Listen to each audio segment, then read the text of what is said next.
Is Elroy done complaining yet? Are we tired of Vulgar yet? Does Exe have the coolest mustache of them all? This is Achievement Hunting 101.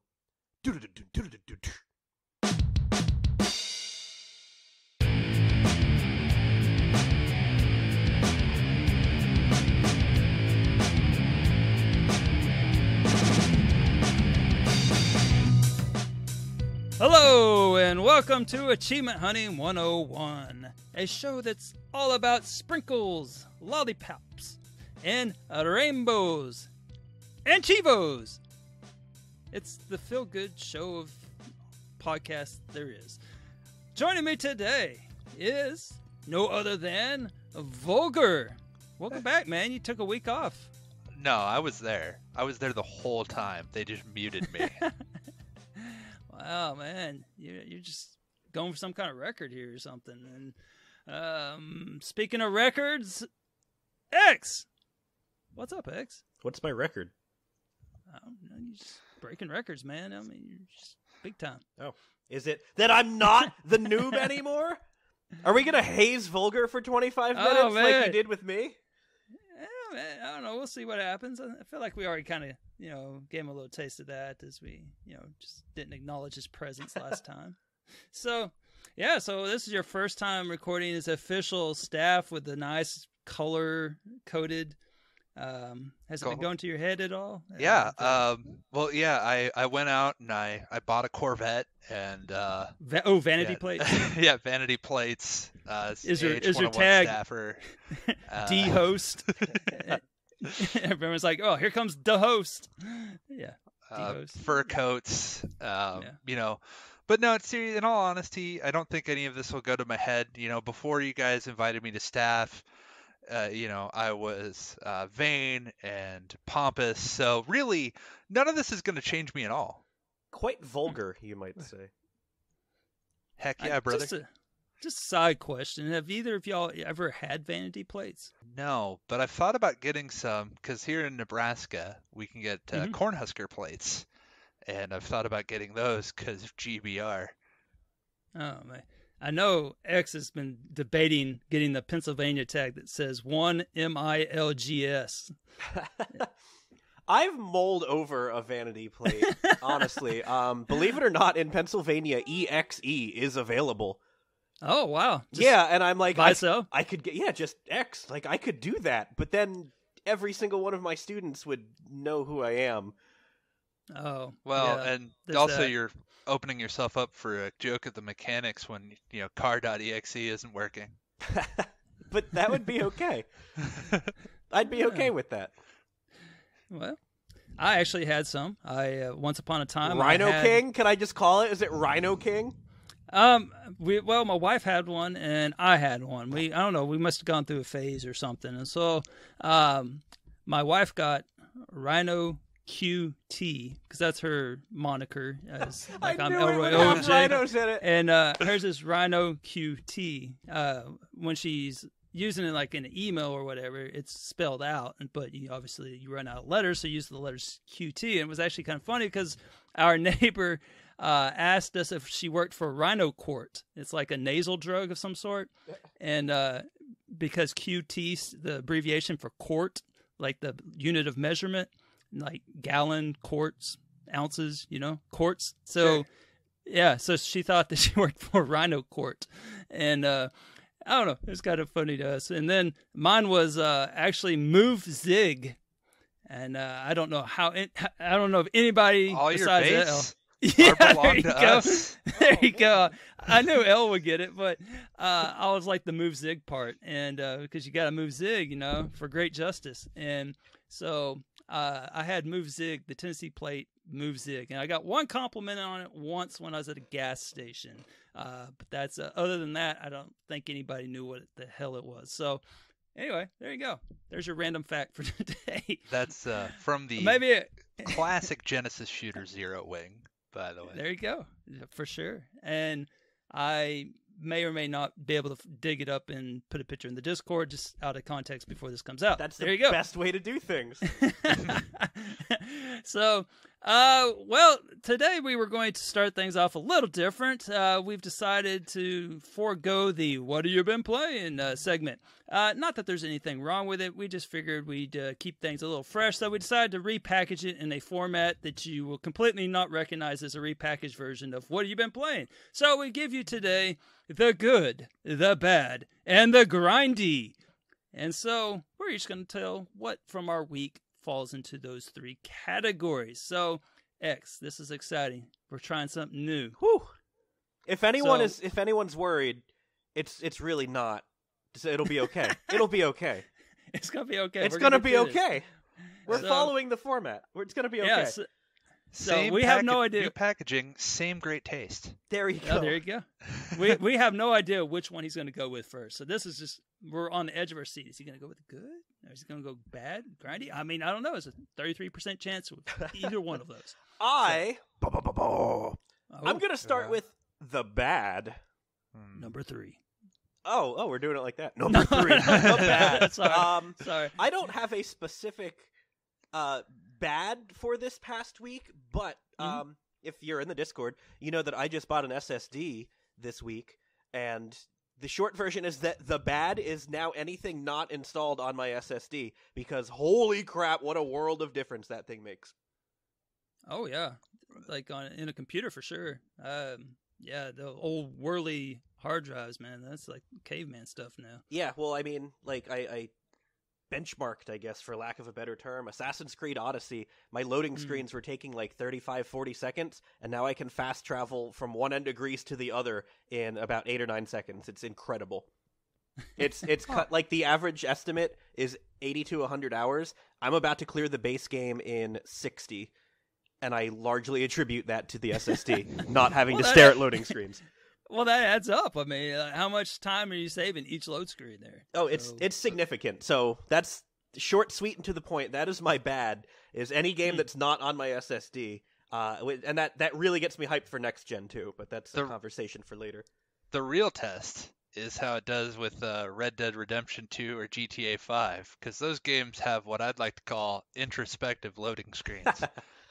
You can, start the game up, maybe go get some lunch, drive across town, say hi, talk to your mom, and then it'll be about time for the game to start. It might have been you, actually. Someone said that in Discord. When I said I got my SSD, they're like, Red Dead, you gotta do it, which I'll never play that game, so, I appreciate the advice, though. But you can be a cowboy. It's on Game Pass. Just try it out. See what I actually own it. I bought it for my brother as a Christmas present. Just play Westerado. It's the same thing. It's just less tedious. And fewer buttons. Yeah. You can just knock that out, and plus that's catchy music. There we go. So, Vulgar, which one are you going to hit us with first?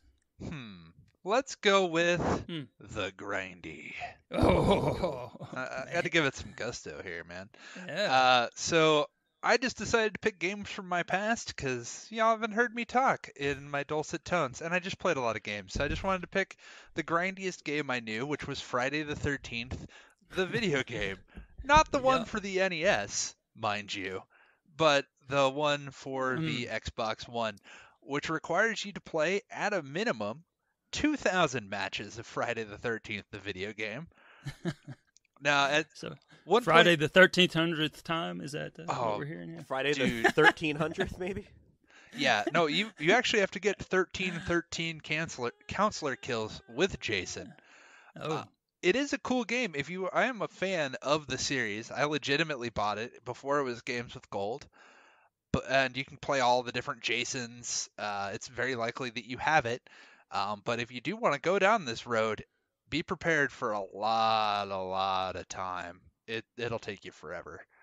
And I still haven't finished it. I quit. I was just going to ask if you had that one or not. Does the trackers work on it, or is it the trackers do? The trackers do work, but keep in mind, before every match, there is a little snippet where Jason kills a random camp counselor to establish how he is, and at the end, there's something with Jason where he goes back home or whatever, goes back to his mom. He loves his mama, as you do. I've actually timed it out. If you are interested in this, Camp Crystal Lake Small has the shortest intro kill scene. And if you play as Friday the 13th Part 5 Jason, which is actually some dude named Roy, that's not here nor there. He actually You're picking on me, man. He has a shorter exit scene. But I still, with 2,000 matches, you're going to be looking at that for, I think, about 20 hours is those intro and opening screens. What if you use X's SSD drive there? There is no speeding that up. 18 hours? It is a cutscene that is unskippable. Oh, God. How long does each match take? So if you're grinding, that's the easy part, because it'll be you and one fellow camp counselor, and you'll teleport to the counselor, and you'll kill the counselor, and then you'll watch the end screen. So all told, it will take, if you're doing it that way, about 4 minutes, I think. 3 to 4 minutes if you time it out exactly perfectly. In which case, you still have to do 1,000, but wait, there's more. All right, Billy Mays. but Billy Mays here. I love Billy you Mays. Sorry. also have to get every style of kill as Jason to get your PhD in Moida. You have to repair a boat 100 times, repair a car 100 times, escape from the police. You have to do so many things so often and so frequently on top of playing the 2,000 games that it's just the most intense grind I've ever encountered. And I don't really seek these things out, but yeah. All I can say is, sham wow, that is a lot of stuff to do. You know what you should just do with that game? You should just slap chop it right off your hard drive. Yeah. Woo! Even though that was Vince, but whatever. It's okay. Yeah. Vince offer. Yeah. Good time. Yeah. Should also just do cocaine on a plane and die of a heart attack. Wow. You know, I was going to say you're going to love his nuts, but I'm like, no, that's too PG-13, so I won't say you're going to love his nuts, but then you just do that, so. Yeah. Vince, okay. you're going to love his nuts. I'm going to need some OxyClean to get the taste of that joke out of my mouth.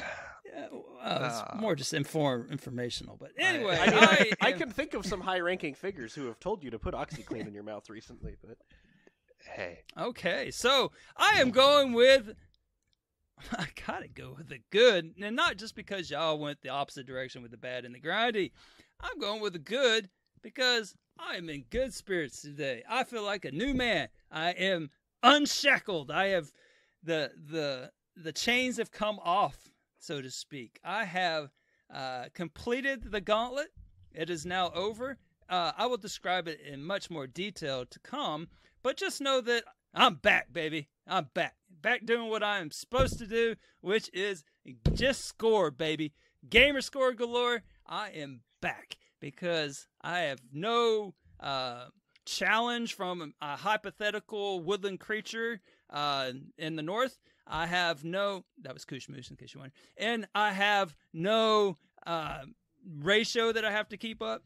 I have missed so much. I feel like I've missed the golden days of like gamer score, easy gamer score. Like when all those one games came out, all you have to do is look in the menu and you get 600 points per game. Oh yeah, I can't wait for that. I missed so many rats. I missed East Asia soft coming to prominence. I've missed so many of these games, and I am catching up on lost time. It felt so good today. Oh, today I mainlined a rat right in, and oh man, I got that rush again. I felt it. And do you need help? Huh? Sounds like you need help. No, no, because cocaine on a plane. But I immediately went and hit the East Asia Soft Library. Oh, 1,000 right on in. It was like an old school Asteroids clone with, I don't know. It was Knoll something. Knoll Diver, Knoll something. You don't even know what it is. You just played it because it was easy. It's Knoll Drifter, by the way. Yeah, Knoll Drifter. and then I was like, whoa, how about we go back to the rats? And so then I went back to the rats, and I did, Rush Rover. And I got my 3K today, and I thought, oh, I'm going to save some for tomorrow. So it felt good to be back, needless to say. And so that was by far my good. Also, my good was a Lonely Mountain because I finally burned all these preloads I had waiting. Funny story on that, but I won't steal the thunder. That is a Chewie's story to tell, I think. But playing Lonely Mountain into the wee hours of the morning actually benefited me in other ways as well. So make sure you listen to Chewie's Challenge Championship rundown, and he'll probably explain why. So there you go. That's my good. It's good to be free, my man. Can I just have one legitimate question? I wish I could look you in the eyes and ask this. Sure. How is Kelly? Oh man, she made it into a certain rundown that will come later. She's been a trooper, man. Well, I was gonna say, I feel like today was your day to save your marriage, and it sounds like instead of saving your marriage, you spent it playing crap. So I'm worried about your marriage. Okay, hold on now. Get some flowers or. No, right? You might notice there was a nice break in there.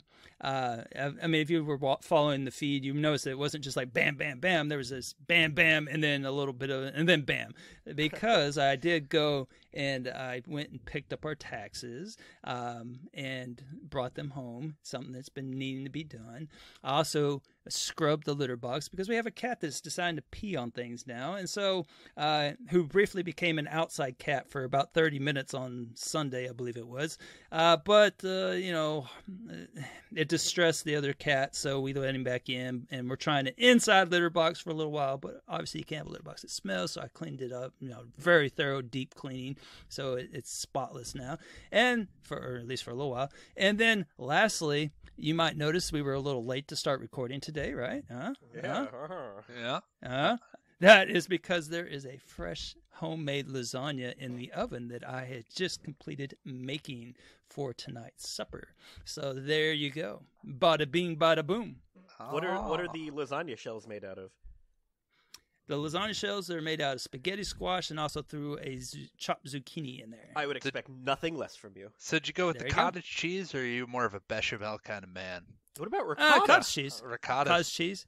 I put cottage cheese and then some mozzarella, some spinach in there as well. Oh, yeah. And some onion, mushroom, some meat, some grass-fed, organic, of course. Yeah, but and then some tomato paste, or just tomato product, and fresh herbs from the garden. Yeah, some oregano. Oh man, I think I accidentally put one twig of mint in there. I hope I got it all out. I was trying to hurry because I knew we were going to record. I was just cutting herbs left and right, and then I think I've accidentally put some mint in there. Oh, it's going to taste terrible. I hope it's not in there. Whew, man, and some basil. Yeah, it's going to be delicious. So, X, I think you got 2 left, man. You did the bad. So 50-50, man. I'm just gonna go with good, and I'm gonna be extra brief since, well, you weren't. Well, y'all kept asking questions. You asked me about my marriage, and of course I'm going to explain and give myself husband points. So there you go. The public needs to know about Elroy's lasagna. Yeah, see that we went a full circle there. You thought you were legitimately concerned that I was some junkie, and now you think, man, he's actually a good husband. Well, I'm still legitimately concerned. You can be both. Okay. Well, anyway, my good Assassin's Creed Odyssey. In the past 2 weeks, I have dumped about 62 hours into that game, and actually in 12 days. So, obviously, I'm enjoying the game. I've unintentionally sort of started the DLC, just because there's some achievements that you unlock through skills without starting the DLC missions. So I was trying to do it in, chronological release, like complete the base game, and then complete all the title updates, and then do the DLC. That didn't quite work out, but that's okay. I have 3 things left to do in the base game. Then I'll have the base 1000, and I'll go from there. I am loving every second of this game. What? I've just got so many questions here. What are the 3 things? B, burning question, man. Did you pick the guy or the gal? I picked Cassandra all the way. I figure, if I'm going to be looking at an ass for 100 hours, it better be Cassandra's ass. I can respect that. Yeah. I suppose. I picked the dude just because I always pick. I don't know the dude. I don't know why. I'm conditioned that way. If I have the choice, I always play as a female, and if you get to make your own character, I am always a redhead, green eye female with freckles named Bristol. Yeah. Good to know. How about that? That was you? That kind of backfired a little bit around 2008 when Bristol Palin was a thing, because then everyone's like, oh, you're naming your character after Bristol Palin. Like, no, like, I've had this character for 6 years, like, whatever. Oh, man. You just really like NASCAR, then. What is that? It's a track. Oh. It's cars, vroom, vroom. Bristol. I'm glad that you Wrong didn't explain to me here. what NASCAR was. Forza. Yeah. No, I was tempted. I do know that much. Elroy, what the heck was the other question you asked me? Who'd I play as? No. What's the three things? What were the three achievements you missed? Yeah, what are you missing? Yeah, in the base game, I have not killed the Cyclops, I have not killed Medusa, and I have not completed all underwater locations. Is that because that is kind of the in-game stuff, or you just hadn't got around to doing it for some reason? I just sort of stopped in the middle of the mythical beasts quest line. I took down the Minotaur and... What was the other one? Minotaur? The Minotaur. Was killing the Minotaur amazing? Yes. So, yeah, that's 2 votes for Minotaur. Yeah, I took down the Minotaur and I beat the Sphinx, or outwitted the Sphinx, I guess. Oh, So was the answer man? It's always man, isn't it? It wasn't. I had the sun, Love. a river, Heart. and a fish, I think. Yeah. Huh. Yeah. Okay. So that's it. I have those 3 in the main game, and then the title update, Lost Stories of Greece, and then the DLC. And Stories have to from assume... Atlanta? No, not those. Definitely not those. Oh, yeah. But I'm Awesome. assuming Well, that I'll enjoy it as much as I have the other 62 hours. So, yeah. I'm proud of you, man. That's awesome. At some point, I am going to get back to that game. I don't know, probably still a couple years out, but it's going to happen. It's on the list. It's on the list, yeah. It's going to happen. So, and for those of you who don't remember, I kind of ruined that game for myself because I played user, created levels, and just leveled up to level 50, and now it's just like walk around, one hit everything, and But X told me I was that actually just I going to could. say, yeah, you can. Yeah. There's an option in the settings to keep everything scaled so that it still provides a challenge. So, like the starting island, Kefalonia, the default is levels 1 to 3, but as you level up, it becomes 2 to 4, and then 3 to 5. And right now, I'm level 62, so Kefalonia is 60 to 63, I believe, right now. So no matter where you go, things are still challengeable, I guess. It keeps the game from becoming, attack everything, one-hit kill. Oh, man, that's always my favorite part, when you get to that part of the game when you can just go back and just dunk on enemies that gave you trouble. Like, in your face! Well, it's not like an end-all, be-all. You can turn it on and off as you please. Okay, because So if you want a challenge, go for it, and then, after the main quest is over, if you just want to raffle stomp everything for the post-game, go for it. Because, it just reminds, I don't know if y'all ever played Oblivion, but if you over-leveled in that game, you can end up with some real silly stuff. Yeah. Where, because everyone stayed exactly your level, which is weird. So you, just demolish them, and then you, stand over their corpses and wag the finger at them and go, no, no, no.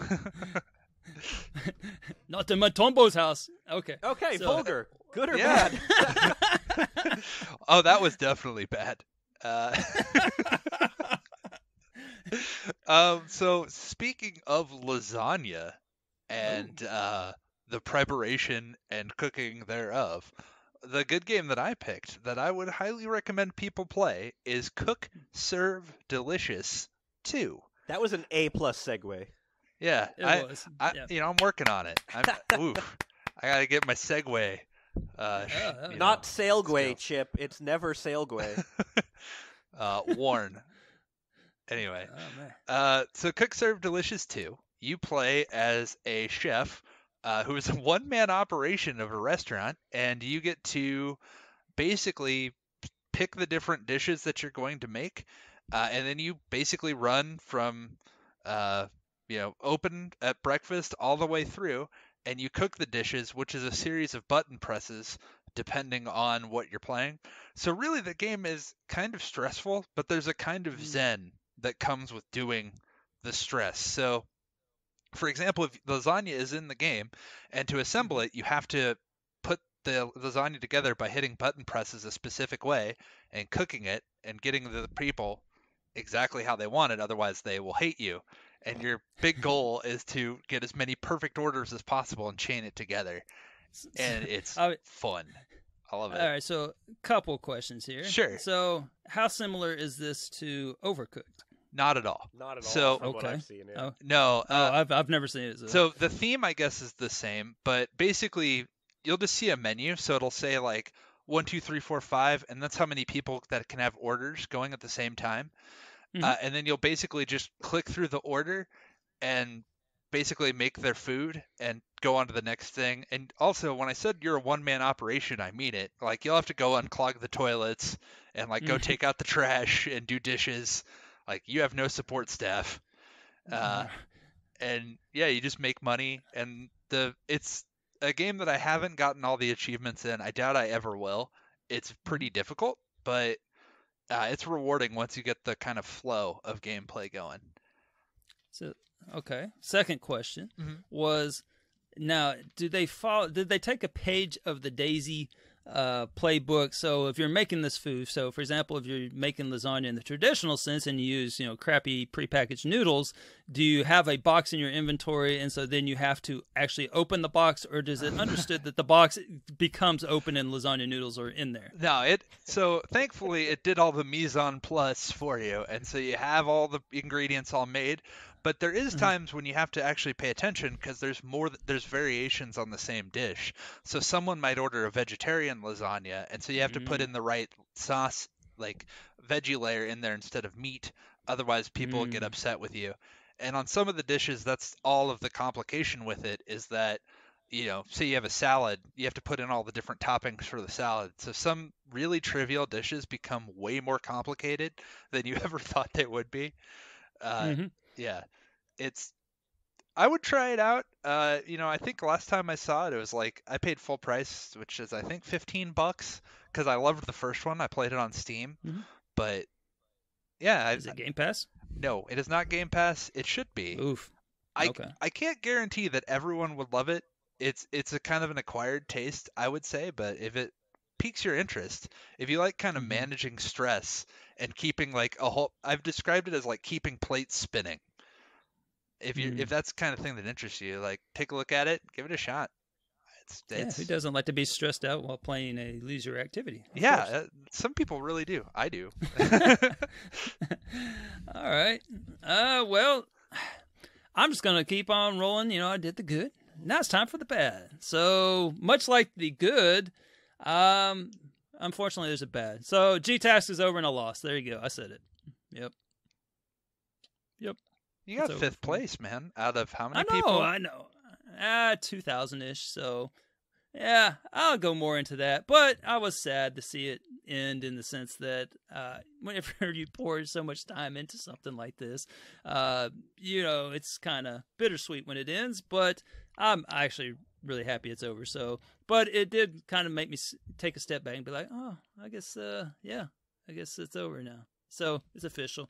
And also with the bad, so getting back to my normal form today, and doing a rush rover, the second rat of the day for me, there's this one achievement in it.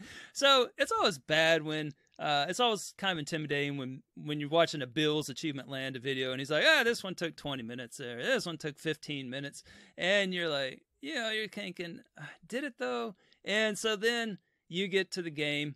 And then if you just, if you do well in it and you finish in 15, 20 minutes, that's what was expected. But when he lays that 15, 20-minute rule down and then you start playing it and it just doesn't happen for you, then you start to feel bad about yourself. So, Bill, please don't put those estimates in there. And so today, I was a case of the latter. He's like, it's a 15, 20-minute game and blah, blah, blah, blah. So, in this game, you have to do something in one go. So every time you die, you basically start all the way over. And by basically, I mean you do. It's not rogue, whatever those two things are. It's what is it called where you just start from scratch? Just normal game? Is there a name for that? I don't know. Just do over? Non-rogue. Permanent? Non-rogue light. Yeah, I guess it's permadeath. There you go. I like that. So that's what this is. And so if you don't get it, you have to retry and get it the next time. You have to get good. So there's 2 achievements in the game worth 250 gamer score. One's for 5 blitzes and 5 unscathed, which means you finish the room in time, hence the blitz. You blitzed it.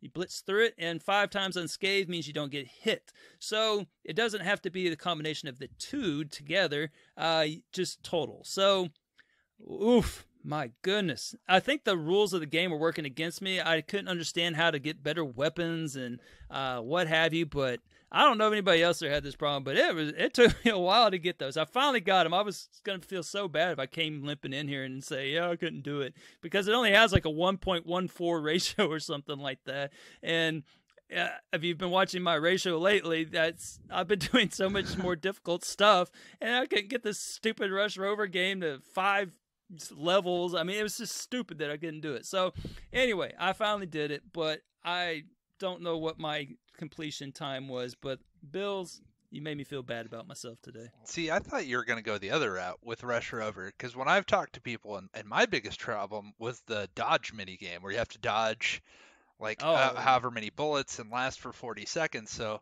that was the one that gave me a lot of trouble. So that's that was second most challenging, but for some reason the 5 blitz and 5 unscathed, I could you get through it. The first level is just laughable. It's always super easy. The second level is pretty much the same thing, and then the third level you get they actually start to be a little challenging, and then it's like, oh god, now there's like there's enemies spawning all over the map, and they all shoot at you, and there's towers shooting at you, and I don't know, I couldn't get it where I had more than 3 easy levels, and then finally I got one. I had 3 easy levels, and then I had the boss, and then I finally got a better weapon, and then I just had to beat a couple of the more challenging stages. I finally kind of got the hang of it, but man, it took me forever. Did you have no problems with it? As far as I can remember, after I got the dodge, that was the first thing I did. I was just like, well, I'll get all these dodged because that seems like it's an entirely different game mode. And then I started playing it, and I was like, is this what I'm going to have to be doing? Oh, no. But after that, I think I did mine in about 40 minutes. Okay, that makes me feel a little better. I didn't look at a guide or anything, though, so... now you made me feel bad again. I went blind. Well, I wish I hadn't. I wish I hadn't watched the guide, because the 20-minute completion estimate kind of, I don't know, got in my head. And I'm like, why can't I do this? It's 20 minutes. So, yeah.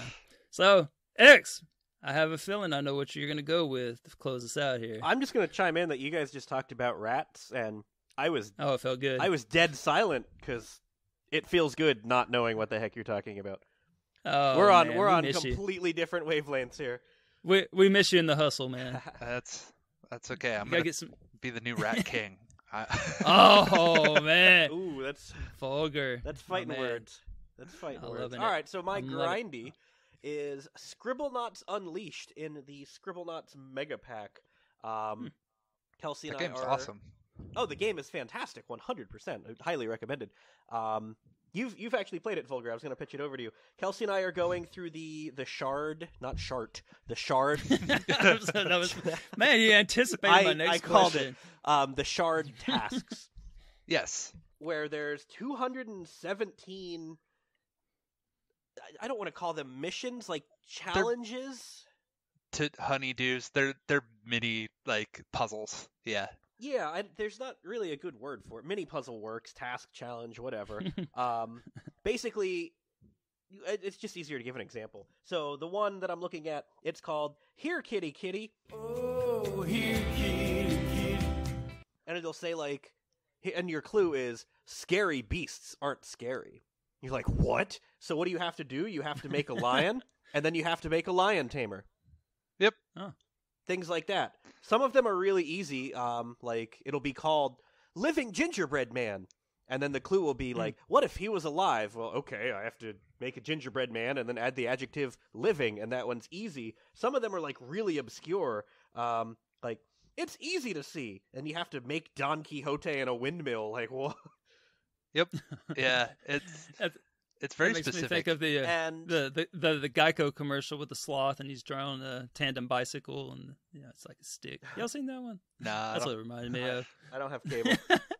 Oh, I'll send it to you. So they're not hard on them. They're, by nature, some of them are really tricky. There was one that completely stumped us that we had to look up. There's just 217 of them, and every single one of them, it takes 8 or more button presses to get to see them. Yes. So you have to go to the pause menu, and then you have to go over 4 options to the right. You can't just hit left. You have to go over 4 to the right, click settings for some reason, and then in settings, go down and right to shards, not charts, and then you have to click on the category that you want. There's 8 categories, and then from there, it only displays 3 at a time, and every time you back out, it resets to the first 3. So if you want to see challenges 28 through 30, you're clicking that next arrow 9 times to get to challenge number 27, and it's just a very tedious, laborious process.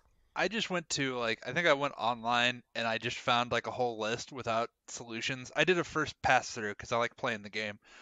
That's actually not in that pack. That's not even the grindiest one, to be honest, though.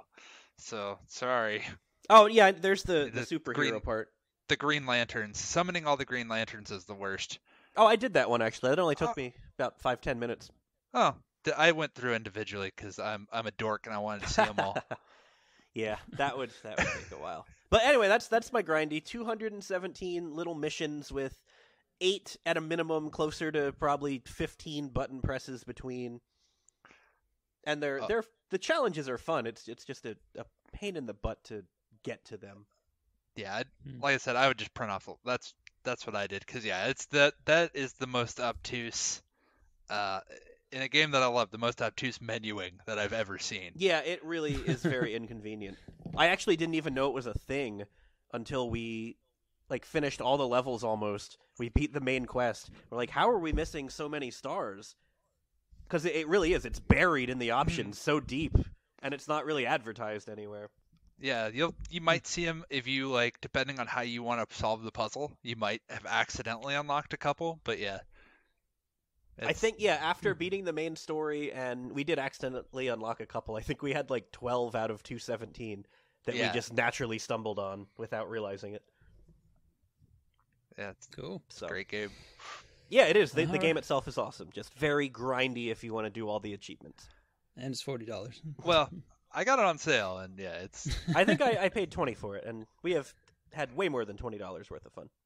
Yeah, just always go for the not obvious solution is my only advice with Scribblenauts. The more out of the box you go, the more fun you will have. Absolutely, that is excellent advice, actually. For example, for those of you who are unaware, I'm just winging this. So, oh my gosh, there's a tiger attacking me. What can you can build a cage, and you can put the tiger in the cage. You can build a bazooka and obliterate the tiger, or you can build a UFO, and it will abduct the tiger. All 3 of them are valid solutions. Or you can turn the tiger into chocolate and get a fat kid to eat the tiger. Yup. The amount of... It sounds like a bizarre game. It is. The amount of coding that they had to put in to make all that work is genuinely impressive, actually. I'm envisioning them having a bunch of kids in a think tank, and they're like, "So how would you deal with the tiger?" And they'd be like, "I turn it to chocolate and then eat it," or something.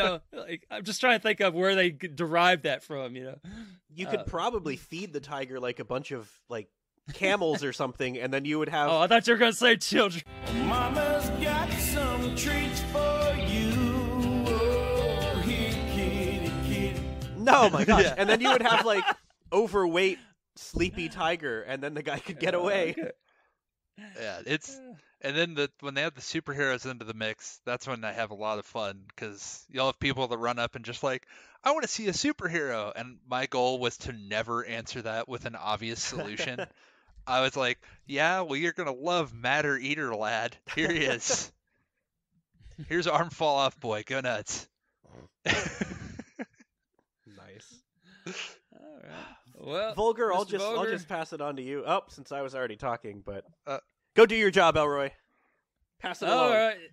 Yeah. Well, I'm speaking of Arm Fall Off Boy. I was thinking of some stuff that could be bad, and then I thought of Vulgar and his list and how he's missing one, and I just thought it was a good transition time. So I don't play a lot of games that I would consider to be really, really bad, but like I just put in the first game that I thought of, which is Hellblade. Senua's Sacrifice, which is a game that a lot of people genuinely love, and I wish I did. You're really poking the bear with that one. I really am. I lost interest after 10 minutes on that thing. If you haven't played Hellblade, Senua's Sacrifice, it is a game that consists mostly of I Spy puzzles mixed with bland combat, and a really awesome visual style and presentation and story, which is why you're playing it. But if you want an actual video game, that isn't one. Yeah. I didn't get the whole darkness thing, and then I don't know, the whole thing was just weird. It was just weird. Lasers going everywhere, trying to line up doors, and I'm like, nah, I'm good. Yeah, I spent a long time just like, where is this rune? What is this doing? Why does that unlock a door? I was following the guide, and I still couldn't keep up with it, man. I don't see anything that looks like this. What in the? And yeah, I just was not a fan. Other people are, and hey, if you like Hellblade, cool. I don't like not liking it. And there's a stack. Yeah, there's a stack. I mean, go hog wild, man. I am not going for it. I have a computer that could run it, and I just don't care. I don't want to do it. X, are you just for that? I'm gonna double stack it in the month of June. Do it. I'll do it. Yeah, we dare you. We'll dare you, man. Which one first? No. So, all right. Well, I can't. I mean, I'm in full agreement there. For me, my grindy. You talked about Friday the 13th. It made me think of a couple of different games that I've been subjecting myself to in that tournament that just recently concluded. The first of which was Wargroove. Have either of y'all played Wargroove? Negative. I've heard of it, but I never gave it a yeah. shot. I kind of want to check it out though, because Advance Wars was my jam back in the day. Yeah, I'm. Some people don't know this about me, but I'm actually a fan of the turn-based strategy game. When I was growing up, well, I'll actually mention this game later, but I play a different game on my phone. I've played it for over 10 years now, a mobile game on my phone. It's called Uniwar, or UNI War, and it's basically a turn-based strategy game with people all across the globe. If you're in there, look me up. I used to be really good at it. I've stopped carrying, so my global position has dropped significantly. But anyway, I do like a good turn-based strategy game, and Wargroove is just that. I enjoyed the heck out of it until I got to the grindy sections of the arcade section, where you basically have to do the same thing over and over. I mean, it's nothing like what you described with Friday the 13th, but this game takes a while to conclude a match, and when you're doing it just repetitively, just for the sake of doing it, it's just, I don't know, it seemed like a negative note on an otherwise enjoyable game there at the end. And then when you finally get through the arcade mode, you well, actually you have to go back through the story and do something else to unlock the final character. And when you get to the final character, his special is he goes fishing. And I was complaining to X about this. That we have a long text conversation about this. Yeah, I was like, this is what my life's become. And Fortunately, now normally you have to wait. You have to kill a couple enemies, and then it activates what is called your groove, and then you activate your groove, and each character has a different groove, hence War Groove. And so this dude's groove is he just goes fishing. And so normally you'd have to kill like 3 people or 2 people. I forget. I've deleted it out of my brain. But you have to kill some folks, and then you light up, and then that's your character gets an aura around them, and then they can execute their groove. So just think of this legit. You would literally have to kill so many people for a random occurrence of fish. Now there's like 18 fish, and they occur randomly, very randomly. So if you weren't getting the right ones, you would have to do this so many times. It would take so many hours. It's ridiculous. Fortunately, very fortunately, some user created specific fishing levels that you can download in the user maps, and they count towards the fish collectibles. And basically you can, I don't know what they did, but basically you can activate your groove every single turn, and you can fish every single time.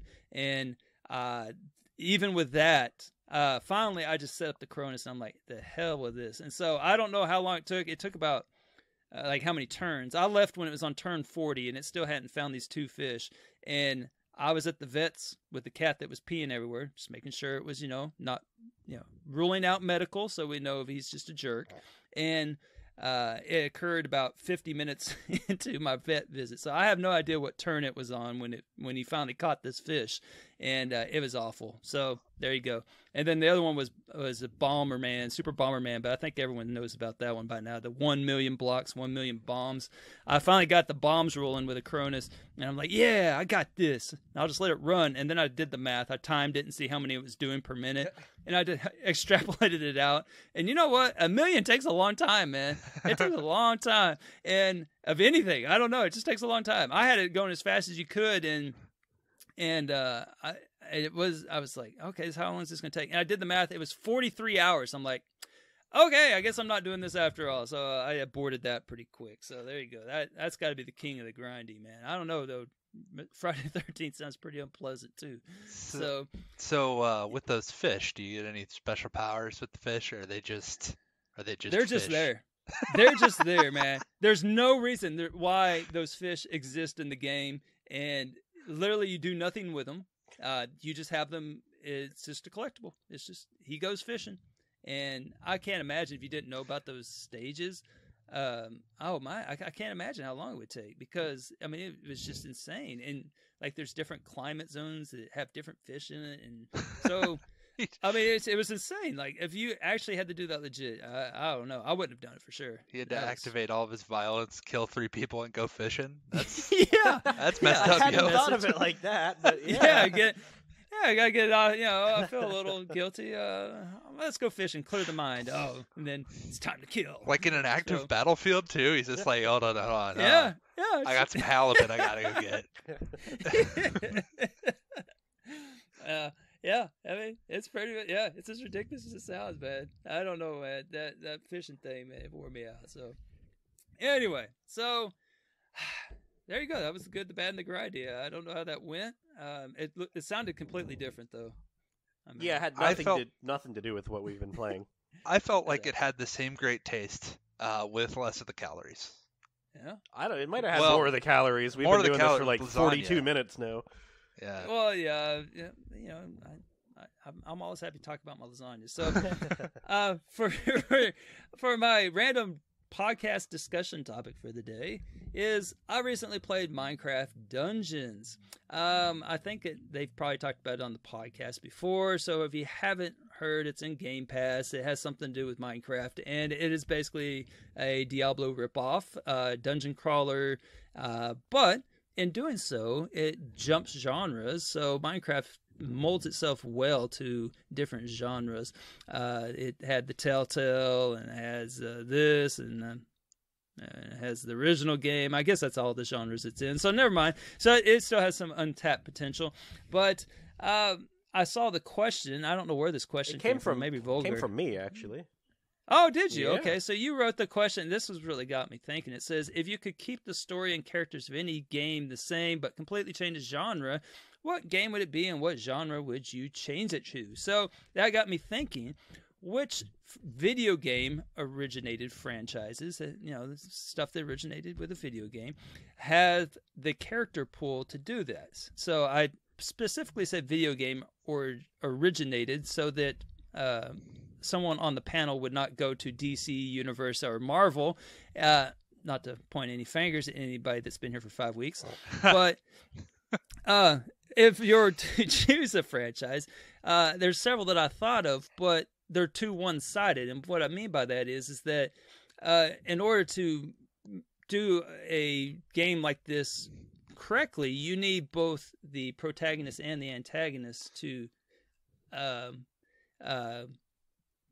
go ahead and make it happen. So you would need, for example, Dead Rising. I thought Dead Rising, well, that'd be a good one, but Dead Rising wouldn't be a good one because all you got is the main characters. You have Frank and Nick and Chuck and and then a couple of the more noble survivors. But the enemies are all the same. It's just a bunch of zombies. So you need like different enemies and whatnot. And so fighting games have the same problem. They have a whole lot of fighters that are the protagonists, but not a lot of little individual enemies to kill, like Street Fighter or something like that. So, question: which one would you choose? I got one in mind, but I'll see if y'all name it first. Are we trying to name the one that you have in mind? No. Which one would you like to see done? Oh, all right. So, what inspired this question was I saw pop up on my video game news a couple days ago. A modder, a hacker, whatever the heck you want to call him, turned Doom 2 from back in the day into a third-person hack and slash. Oh, that's good. And I was like, dude, that's so cool. And I kind of want to find out where I can acquire the file. I'm not sure it's legal, but I kind of want to play it. But that's what inspired the question. I think Doom Eternal, just the whole setting, you wouldn't really have to change anything except, the camera angle. Turn that into a third-person hack and slash, Devil May Cry style. That would be fantastic. You got the protagonist, you got Doomslayer, he's awesome, he's a badass. You got all the different demon, archetypes. Oh, yeah, for sure. Tons of things to kill. The bosses kind of already play out like a hack and slash boss would, where you're dodging and ducking and... So diving and dodge. Yeah, thank you. I think that would be fantastic. Doom Eternal as a third-person hack and slash. But I can't take credit for that because I saw that and that's what inspired the question. So my answer to my own question, Elroy, you actually unintentionally teased it without knowing. I guess that's the point of unintentional. But you said fighting games, and y'all know I love me some Killer Instinct. And I feel like the characters are well fleshed out enough. They have a decent amount of story that if you did a traditional, like a brawler almost with the Killer Instinct cast, and then they could have some motivation to go through and become champion or whatever. I don't know. I think it could work out like a 3D third person beat 'em up with combos with the Killer Instinct characters. I'm gonna help you out there because, like, what you would do, like, for example, I like Spinal. That's always been my character. So,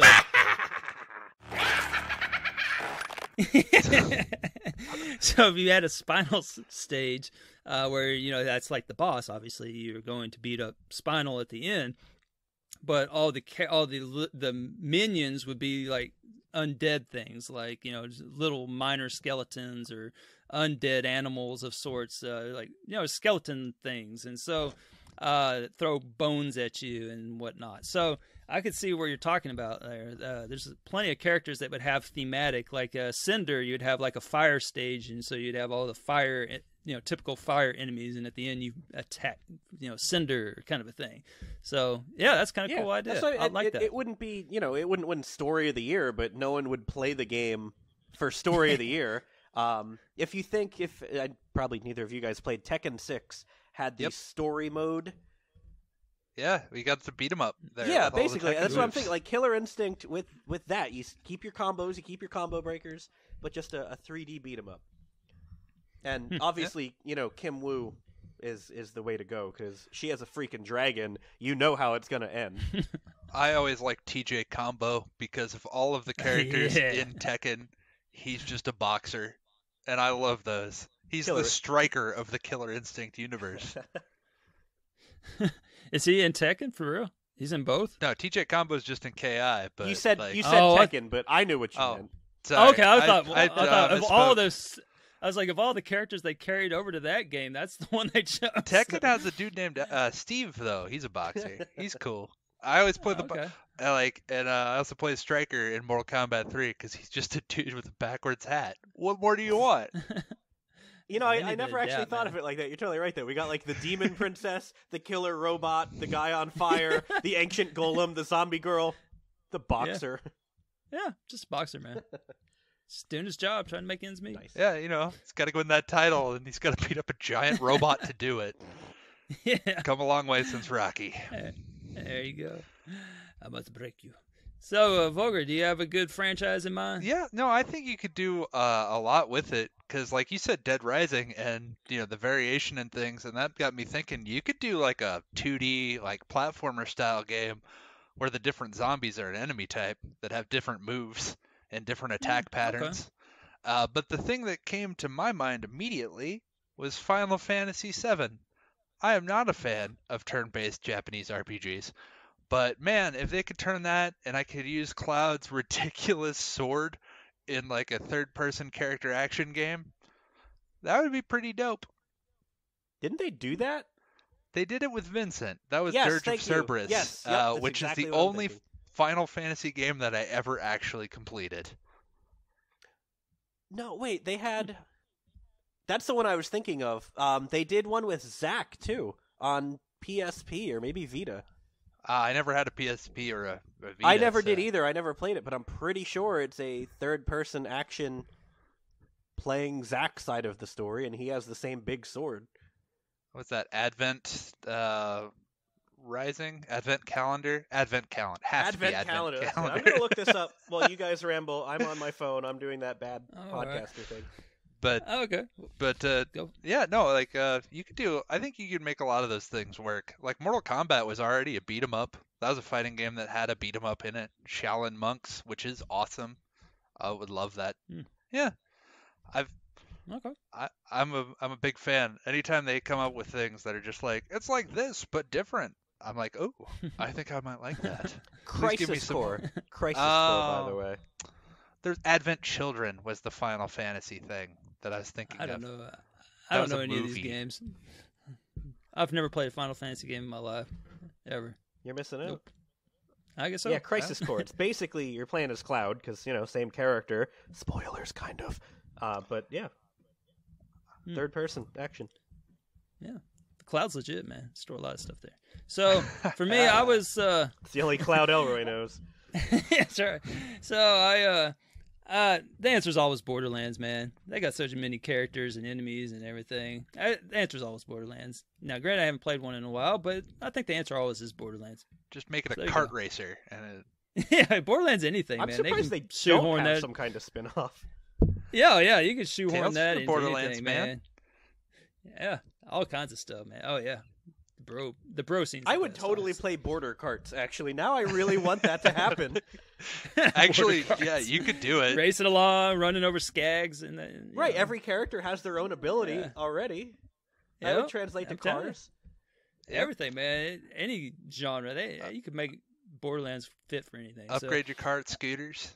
Yeah. So, yeah. Well, so if that question wasn't enough, Mr. Vulgar, you've been very busy in collecting us some questions here. Oh yeah. So why don't you take the lead on this? Ask us some questions. So, I have gathered some from our lovely patron Discord. If you would like to also ask questions, you can join the Patreon. Come on board. It's a lovely place, the Patreon Discord. And the first question from Chesno is favorite Easter egg, and the obvious answer to that is Cadbury cream. Elroy, what is your favorite Easter egg? I just finished Dead Rising 4 Capcom Stars on 2 different platforms to stack, and I don't think you can get more Easter eggy than Dead Rising 4, just period. They basically use all their old Capcom stuff all through it. You have references to Street Fighter especially. There's a mask of all the different characters. You can dress up as I can't think of the guy's name. The guy from Final Fight, the buff dude, Hager, swings his arms up. Iron Mike Yeah, Hager. Mr. Big? Yeah. it's Blaster. Nice. But yeah, they have all kinds. They even reference 1943 apparently. In like the toy store, you can buy a board game. It's called 1943. We're going way back. So and they have Surfbot mask everywhere. Mega Man's all over the place. They Easter eggs galore in Dead Rising 4. I mean, they revel in it. And even in Capcom Stars, they put up movie posters on the walls. Well, even in the regular game, they have posters on the walls of like Street Fighter characters, and like some dude really likes Street Fighter and has posters hanging up in their room of Street Fighter characters. So there's all kinds of stuff. I can't think of a game that has more Easter eggs than Dead Rising 4. So there you go. Do you get the Mega Buster in Dead Rising 4? You do during Capcom Stars, but they don't have a super weapon like that, what they had in Dead Rising. For those of you who are unfamiliar with the series, the Mega Blaster was once you kill the X amount of zombies, like 50,000 zombies, I believe, then a Mega Blaster will appear in the safe room on your next playthrough, and it basically one-shots everything. One-shots all the bosses, and so when you're doing your speed run, you can use it to get those achievements. But no, there's nothing like that in Dead Rising 4. No. No, man. So, X, what about you? Favorite Easter egg? I'm torn between two. So the first one that popped in my head was Gears 2. You're going through the Horde Citadel underground, and then you randomly stumble on a toaster, and you activate the toaster, and then Marcus is just like, "Who wants toast?" And it's just it's just ridiculous. It's awesome. It's just a good Easter egg, and it's not just what is that a reference to? I don't get it. I don't know. It's just there. Okay. But that's why I kind it doesn't reference anything that I'm aware of. So that's why I kind of I wanted to mention it. Though. And it's not. Send me a video of that. That's awesome. Yeah, it's not just sitting there either. Like you have to like go. I forget how to do it. You have to go up the stairs and then down the stairs and then like loop around, and then it's like behind a hidden wall. But yeah, it's just a toaster. You activate it, you hit X like you would any other interactable, and who wants toast? But anyway, the one that I pick is the Assassin's Creed 3 Turkey Assassins. Do you guys know this one? I'm sure I do. Back in the day. Oh, it's awesome. If you go to the homestead, you can go to, I think it's near the barn or the ranch or whatever, but you go to a corner and there's a bunch of turkeys, and if you enter the Konami code, the turkeys just don assassin hoods. Oh, nice. It's awesome. It's ridiculous. It's fantastic. I love it. That's pretty cool. I don't think I knew about that when I played it. I played way back. So. I'll just get the remaster and go up and get some turkey assassins. Yeah, man. for sure. For serious though, my answer was Doom 2. In the original Doom 2, there's the Icon of Sin, which is the final boss. If you are to go and activate No Clip, you can go through the Icon of Sin. This is big wall in his face, and you'll find the head of John Romero, who is one of the programmers on it. And if you shoot him, you'll beat the level and you kill him. And it actually plays backwards, his little voice that says, to beat the game, you must kill me, John Romero. I always thought was a cool thing. It's a bit old school. But That one's a classic, yeah. I like that one. yeah. I've never actually done it, but that's like when you look up video game Easter eggs, that one's always high on the list. Yeah, I'm about to look these up. Yeah, sounds like I'm missing out on some stuff here. All right. Next question. Who is most likely to hate LEGO games till the end of time after this month's challenge? From Mikhail KV. Well, not me. Anyone else? Definitely me. It's nothing new. It's if he's asking the question who has grown to hate them, then it's not me. But I mean, that's any month. I hate LEGO games in January as much as I hate them in September or in June. So yeah, I hate LEGO games. I'm equal opportunity. I hate LEGO games all time. Maybe y'all can explain to me why I shouldn't hate them, but I'm sure that I won't buy it anyway. So probably just wasting your breath. So yes, the answer is me. They can take those golden bricks and choke a mule with them or something. I don't know. I was going to say stick them somewhere in some orifice, but come on. I mean, you brought up too easy cocaine overdoses. Why not? Yeah, jeez. We're going really blue here and dark. Well, my answer to the question is probably Kelsey, because she and I are going to play LEGO Marvel Superheroes this month, and then I'm probably going to play through LEGO Batman 3, so she's just going to be inundated with Legos. And we both like them, but I suspect that perhaps by the end of June, she might not. Oh, you helped me out there with your Harry Potter. That's what I'm going to be doing. Oh, yeah, I forgot. I sold you that. Yep. That's, for those of you who don't know, one of the Chewie's challenges is for Legos. Most Lego gamer score in the Lego series. So bust out your Lego games and build up your score brick by brick. That was pretty good. Yeah, thank you. Yeah. I'm full of really good quippy one-liners today. It's Elroy, he's like taking our thing from us. I He's know, doing it better than we do it. When in Rome. Learn from the best, guys. Learn from the best. Oh, I like that. Thank you. Chesno also asked, what Xbox arcade franchise do you want a sequel to? I'm just gonna blurt right in. I have a cheating answer, which is quick. I'm gonna say The Bridge, but that was also ported to Xbox One. My real answer, not cheating, Doritos Crash Course, baby. That is sequel though. There's this Doritos Crash Okay, Course fine. 2. Doritos Crash Course 2. I want a sequel to it. Doritos Crash Course the third. It says which franchise. The question is which franchise. I want a Doritos Crash Course 3, man. Make it the happen. trilogy. Make it happen. What exactly is it about this game that had you so excited here? Isn't it kind of like a Wipeout type game? Essentially, actually, yeah. It's just stupid fun, and it was free. I think you had to. Was the second one money? I don't even remember. Or the DLC was money. DLC maybe? was. I had to pay for the DLC. I did that last month for the original, the OG. Okay. Yeah, you see, like finish the game, and you're like, why the hell are all these empty bags of Doritos around me? Like they subtly infuse you with Dorito propaganda or something. Just my brother and I. That was one of the first games that we got into on Xbox Live, and it's just a lot of fun competing against each other. A lot of fun nights. So I know we would have a blast if they did a third one. All right. Yeah, it's a pretty fun game. You can still get the OG one. It's backwards compatible if you're so inclined. Elroy, what about you? So this was the game I was alluding to earlier, in talking about turn-based strategy games. One of the games that I really enjoyed in my younger days was on the TurboGrafx 16. It was called Military Madness. I'm not optimistic that either of you have ever heard of it.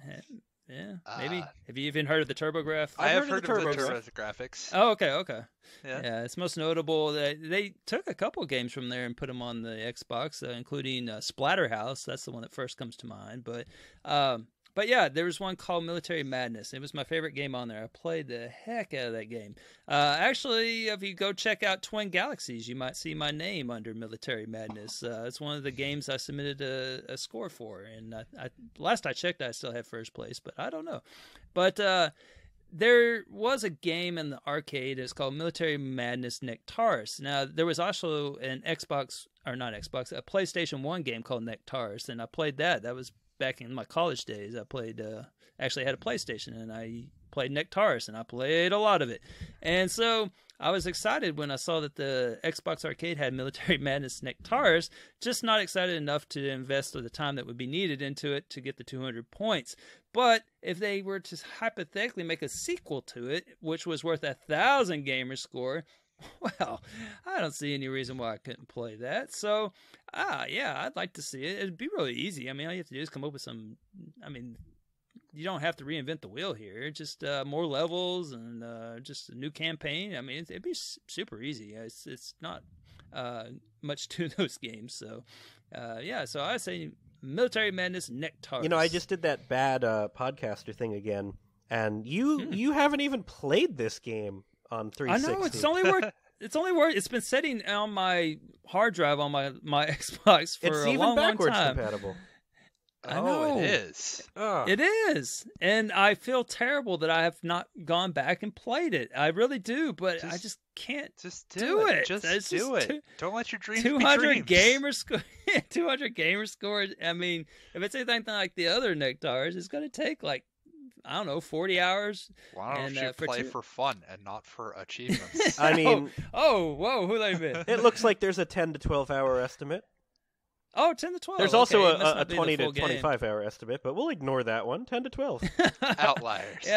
Yeah. It's probably somewhere if you add those together. But yes, that's... maybe I will at some point play this. I don't know. He won't. I probably won't. I'm sorry. I really like that game too. That's what's so bad about it. My answer. I was going to say, give us something inspiring. My answer was 1 versus 100. For those of you who were not available in the halcyon days of 2008, let me drop some amazing knowledge on you. So Xbox Live used to have 1 versus 100, and you absolutely legitimately played a game show. It was 1 versus 100 with the audience. And so everyone on Xbox Live would be the audience. And basically, they'd have one person who is the one. He would answer trivia questions. And then the audience he would try to beat as many people in the audience to win prizes. And it was amazing. I loved that game so much. They would have like special play nights and everything. It's long since been discontinued, but I know that there's a lot of people who would love to see 1 versus 100 back. It was a game show, wasn't it? Oh yeah, it was great. Yeah, I never played it. I am familiar with it, very familiar with it, just from everyone talking about it for 12 years. But you're definitely not alone, because like every time, if you browse the Xbox One Reddit, it'll be like, Phil Spencer says a new game being announced, or like, you know, Xbox is reviving an old franchise, and the top comments are always 1 versus 100, please. Oh yeah, dude, it was a lot of fun. Even though like I never got picked, I never won any prizes. You could or whatever. I think it was all had to do with like gambling laws or something, is why they had to take it down. But yeah, give me some 1 versus 101. That could be a title. Nice, I like that. Doesn't even have to be 1 versus 100. Any other game show would work, really. But just that live interaction with everybody playing as a crowd was a lot of fun. You'd have your party there, and you just hang out and answer questions with as a team. It would be great. That's cool, man. All right. Onwards. Do we have any more questions? But wait, there's more. Woo! Man, you just really got hit the whale hard on these questions. I know. I just people love asking me questions. What game, if they randomly added a brand new DLC today, would make you the most angry about losing that completion? Oh, that's from Michelle. Thank you for that, Michelle. Elroy, I will pick you. All right. Well, for me, there's two answers. Dead Rising 3. I got that. I think I've talked about that game many, many times on this podcast. I don't think I need to rehash it, but basically they kept coming out with more and more and more DLC. They wrapped it up with some super alpha omega, turbo edition thing, and I finally was able to get a crew together and get that one done several years later. And so if they came out with more, I would be very upset because I worked so hard finally to finish that silly thing up. And then the other one is Wargroove, because I just finished that stupid game, and I have a feeling the DLC would be more fish. Merciful's Fishing Adventure. I think his name is Merciful, or Merciful's Fishing Adventures, and where you have to catch more fish and weigh them and sell them in the market or something. I don't know. I just after the fish thing, after that they lost me, man. I can't go back. That was just awful. So there you go. So those are my two choices. X, how about you? I use the proper settings, so I wouldn't lose any completions, so I wouldn't be mad about anything. Amen, brother. Amen. Well, that's where you're wrong, but agreed to disagree. And mine. That's it. I wouldn't be mad. I would keep my completion. No DLC is making me lose my completion. You got to keep in mind also he's retired now, so his give a damn meter's really low. Yeah, so. He's out of the game. Doesn't care about completions now. Man. But I do have the completion. I have that full 1,000 gamer score. I mean, whatever makes you happy. I'll leave it at that. Mine was Creature in the Well, or any other Game Pass completion that has been taken out of Game Pass. So Creature in the Well was really awesome. Oh, yeah. But that would just mean that if they release DLC, I'd have to be like, well, now I have to buy it. Now I have to buy the DLC. That's out of Game Pass? Yes, it is. Oh, God. And so, when did that happen? I think it is. I think it was about a month or so ago. I don't really remember, because I was just like, I was gonna go back to that one too. Oh well. I don't know. Don't trust me. You can take a look and find out, but I think it is. But yeah, that would be one where I'd just be like, well, now I gotta buy it. If only there was somebody on the panel that's been looking up stuff that could look that up for us or something. If only. If only. All right. Moving right along. we got the inverse of that question, also from Michelle. What would you be super happy to use achievements as an excuse to jump back in? So if they added more, you'd be like, yeah, man, all more achievements. I'll play this some more. X, you're looking things up. How about I interrupt you? Hey, what am I looking up? Dark Souls. No. Anyway, Is it Dark Souls? Is it Dark Souls? Dark Souls? No, I would not want to go back to Dark Souls. My answers are any of the 3 Final Fantasy 13 games or Tales of Vesperia. All 4 are JRPGs. All 4 I have 1,000 in. All 4 are fantastic, and all 4 I would not mind more content for. All right. I've never played any of those. I've much less really heard of them. I've heard of them. I am looking forward to playing the Tales of Vesperia remaster. I don't think I'll go for the 1,000 again, because that was like 200 hours of just grinding at the end. Never mind. But that was back in the day when that was the only game I owned, so... Huh. No thanks. Yeah, no, I'm good, dog. That's going to be a no from me. Yeah, 200 hours. Yeah. Elroy. You had me at 2. You had me at 2, but then you added the 100 on the on the hours count there. So yeah. For me, I would love to. I assume if they added more achievements to this game, that means it would be back, baby, and that is Xbox Fitness. I'm the one guy that misses that game. Do you miss it, or does your Rhino miss it? Come on. No, I actually played this one legit. These are in the days before I actually was a serious achievement hunter of sorts, if that's what I am now. But it was... I actually enjoyed it. I actually enjoyed the workouts on it. They had this... some pretty cool ones where they had shot video and you were like running away from zombies, and that was in the peak of the zombie days, when zombie mania was going on, and so you'd have to do some low crouches to get underneath things. You'd have to jump over things. I mean, it was really cool. I really enjoyed it, and I played the heck out of it. And I had no idea I wasn't as into achievements back then, so the fact that it disappeared on me, I was caught off guard. I didn't know it was leaving, and so I didn't get to say my proper goodbyes. I got a bunch of achievements that I've gone back and looked that I was really close to getting that I never will have. And I was sad to see it go. So if it came back, that'd be pretty cool. I would enjoy that. There's one I think you have to something about Everest, that you have to jump the height of Everest or something that. I think climb, jump, or something like I know that. what you're talking about. Yeah, that one was really close on. There's some other ones like that I didn't get because I had no idea it was leaving. So if they added more achievements to it, I would literally jump back in. Hey. Mine were Celeste, Super Meat Boy, and Door Kickers Action Squad, because those are all my jam. Some intense platforming, and then Door Kickers Action Squad. That sounds intense, man. I like that. Oh, dude, I love that game. It is the best. If they added more missions for me to go kick in some doors. You could go kick in some doors in real life.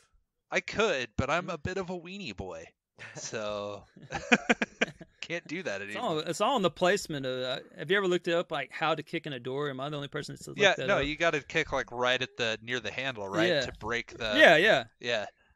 Just like if you're... Well, not on the handle. You don't kick the handle, but you click like right... near it. You kick right like above it or below it, wherever the latch is, basically. You got to focus all the pressure right there. So. And if you're ever trying to break a window, don't go for the center. Go for the corner. And to break a window, you use a diamond that is wrapped in a rag. You use a piece of spark plug, because the ceramic in there can just shatter through the car window. Have our friends ever done that? I think it's always a diamond. Yeah, they've used spark plug. Did they? Oh wait, no, I'm thinking of The Walking Dead, when you're at the motel and you got to break out the window. No, I think the spark plug for that. Yeah. I'm gonna write Artifacts Monday and be like, listen, I like the diamond thing, but it's getting a little stale. Might I suggest a spark plug? I'll see what they say. Real change. You're on the forefront there. Be the change you want to see in the world.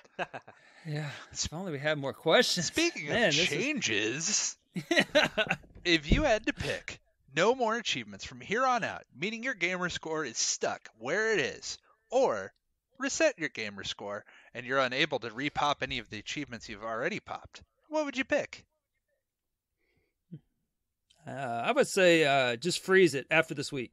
But oh man, if they froze it like right now, I'd be super pissed because I'm like on the precipice of 1 million gamer score, and if they Xbox Fitness me, and all of a sudden they're like, yeah, we're just gonna do a reboot, we're just gonna freeze it from here, and I'm like, within striking distance, oh, I'd be so upset. But yeah, once I hit that million, man, freeze it all you want, I don't care. Do you get in the million this month then? Is that what you're doing? My plan is Thursday. Wow. I got 20, 30, I think I got right at 30,000 left, so I think I can probably knock it out. Wow. I don't know. We'll see. What say you, Exe? Sorry, I didn't mean to cut you off. Oh, no, I was going to say, I got all those games where you just go in the menus and get like 600 gamer score each one. I mean, do you have the Japanese ones too? Ninokin? I don't. Someone hasn't. Let's talk after we record. Okay. Oh, you can do that? You know a guy? I do. I knew a guy. Okay. Yeah. We'll talk. All three of us will talk. Okay. Unlike what we're doing now. Patreon exclusive. Hear the conversation. I would freeze mine as well, because this is the set of points, for lack of a better way of putting it, that was the former #1 in the world for visual novel gamer score. So if I reset and could never get those points back, I would never have that title again. So I'd rather have it as legacy than lose it entirely. Makes sense. Well, let me add on to this that, I mean, for me, the achievements that you get, they tell a story. Like, I can look at an achievement and I remember like a life event that was going on at that time, Mm-hmm. And so if you were just to reset it, I mean, I would be personally losing a lot of history or memories. Yeah, that too. Honestly. I hadn't thought of it like that, but you're absolutely right. Yeah, no, that's part of what drew me to it in the first place. All that being said, I'd reset mine though. I just just throw those memories right out. Throw 'em out. Sometimes you just got to tear up the old pictures with your ex in them and just start over with. That's funny that you said that, because when you brought up memories, it's like, oh man, BioShock Infinite got me through my first breakup. Yeah. Oh, there you go, man. Yeah. So I would just reset it because I just like doing this too much. So I would want to keep doing it. Yeah. And I figure with every Ratalaika and East Asia Soft game and all the ACA Neo Geo games I haven't played, I could probably get back up to where I was in like a month or so. Probably so. Yeah. It's not that challenging, honestly. Yeah. It's not that hard. Yeah. All right. And finally. Oh, thank God. Finally. Oh. God. No, I don't mind. This is actually kind of fun. Here's a better... from Jables, here's a better question. Who do you wish you could interview on the podcast? What would be something you would ask them? Exe. I would interview Mr. Smirnov and just ask him to elaborate on how he doesn't burn out. I know people ask him that on comments and stuff. I know he's talked, get like through comments and, I just do this and I mix it up. But like, seriously, he plays like 6 hours a day every day. He has like a 99.7% completion. He has like 3,000 completed games. The dude's a machine, and it's awesome. Does he? But does he have a wife? I'm just. He does. He has a wife and 2 daughters, I believe, and he only plays games after he puts them to bed. He has a family dinner every night, and then he puts his kids to bed, says goodnight to his wife, and then plays games for like 6 hours every day. And it's crazy. Like, he has the whole, gaming hobby and live a good life thing figured out, and I commend him for that. But how the heck doesn't he just get way burnt out on all those games? That's my question. Simple as that. That would be a good interview. I like it. Elroy, what about you? After the latest contest that has concluded, I would say that I'd like to interview Mental Knight. He kind of showed up in I don't know if he'd been in the Discord before, but he showed up in the gtasc channel, and apparently he listens to the podcast. So if you're listening, Mental Knight, maybe I'll hit you up for an interview. But dude looks just like Dwight off of Office. I don't know if you've seen his profile pic, and I told him he looks like him, and he agreed, I guess. I don't know, he didn't really have much to say about it, but so I might ask him about beets and being a beet farmer, and but no, he's actually a really funny guy. Like, every time he posts something in the gtasc, it gets a chuckle out of me. I think he's a really funny guy. I'd really like to dive deeper and see what's going on there, but we might be two peas in a pod. Yeah. I thought what we had was special. I know. It is, but he still achievement hunts. And I miss it. I achievement hunt in games that I want to play. It's not the same, man. It's much better. You can't even talk a rat with me. Wow, I'm kind of... while you guys have your crumbling bromance. I would say Major Nelson. I want to talk to that guy. I'd ask him all kinds of interesting things, like, is a hot dog a sandwich? No. Are we supposed to answer that? No, I mean, if you want to, it's fine. But if it is, you're opening up a dangerous game there, man. Because if you let the hot dog in, you're gonna have to let the quesadilla in. Is a taco? Is a taco a sandwich? A taco is a taco. I don't know. Is cereal soup? Same format. Cereal is not soup. And if you eat cereal without milk, I don't have words to describe how disgusted I am with you. I don't know. Right. Well, that was on that bombshell. Do you have any more questions? No, on that bombshell, we were done with questions. No, we're not. Okay. If you pour cereal in a bowl and just spoon it out with no milk, you are a monster. Why waste the bowl? Just reach your hand in the bag. Okay. Because then I'll get my hands in a previous dirty. life, I was saying, in a previous life, I actually ate cereal. So if I was going to eat it without milk, I would just pour it in a glass. That way you can shovel it into your mouth more easily. I wouldn't put it in a bowl and eat it with a spoon. I would just put it in a big glass or some sort and then just, drink it kind of a thing. Not drink it, but, use it as a mechanism to get the cereal from point A to point B. What if I'm sharing it with a bunch of people? Then I got to pour it into a bowl. Do people share cereal? I don't know. Okay. That's how diseases spread. Yeah. Speaking of diseases, so for Game Pass, we have a very large list of games coming to Game Pass. Great value. For example, you have... Okay, leaving Game Pass, we have a couple that you might want to get to. Everspace, Riptide GP, Renegade, Super Hot. Yeah, super hot. Super hot. Super. I remember Koosh was talking about Super Hot, and he's like, did you know there's terminals in there? And I had no idea there's terminals in there until someone, I saw the achievement and had to inform the Student Achievement Factory that there was terminals I need to be looking for. So, Scream Ride is leaving. Supermarket Shriek, I'm sad to see that one go. Supermarket Shriek, that was actually halfway enjoyable. That was a pretty good game. Yeah, I had a goat in it, man. I didn't go wrong with that. Resident Evil Revelations and The Last Door Season 2. So that means there will not be a Season 3, much like there's no more Final Fantasies. So that was The Last Door in Season 2. The final door. And yes. Riverbond is leaving too. We missed that one somehow. Oh, no, for real? Yeah, Riverbond is really good. Really highly recommend that.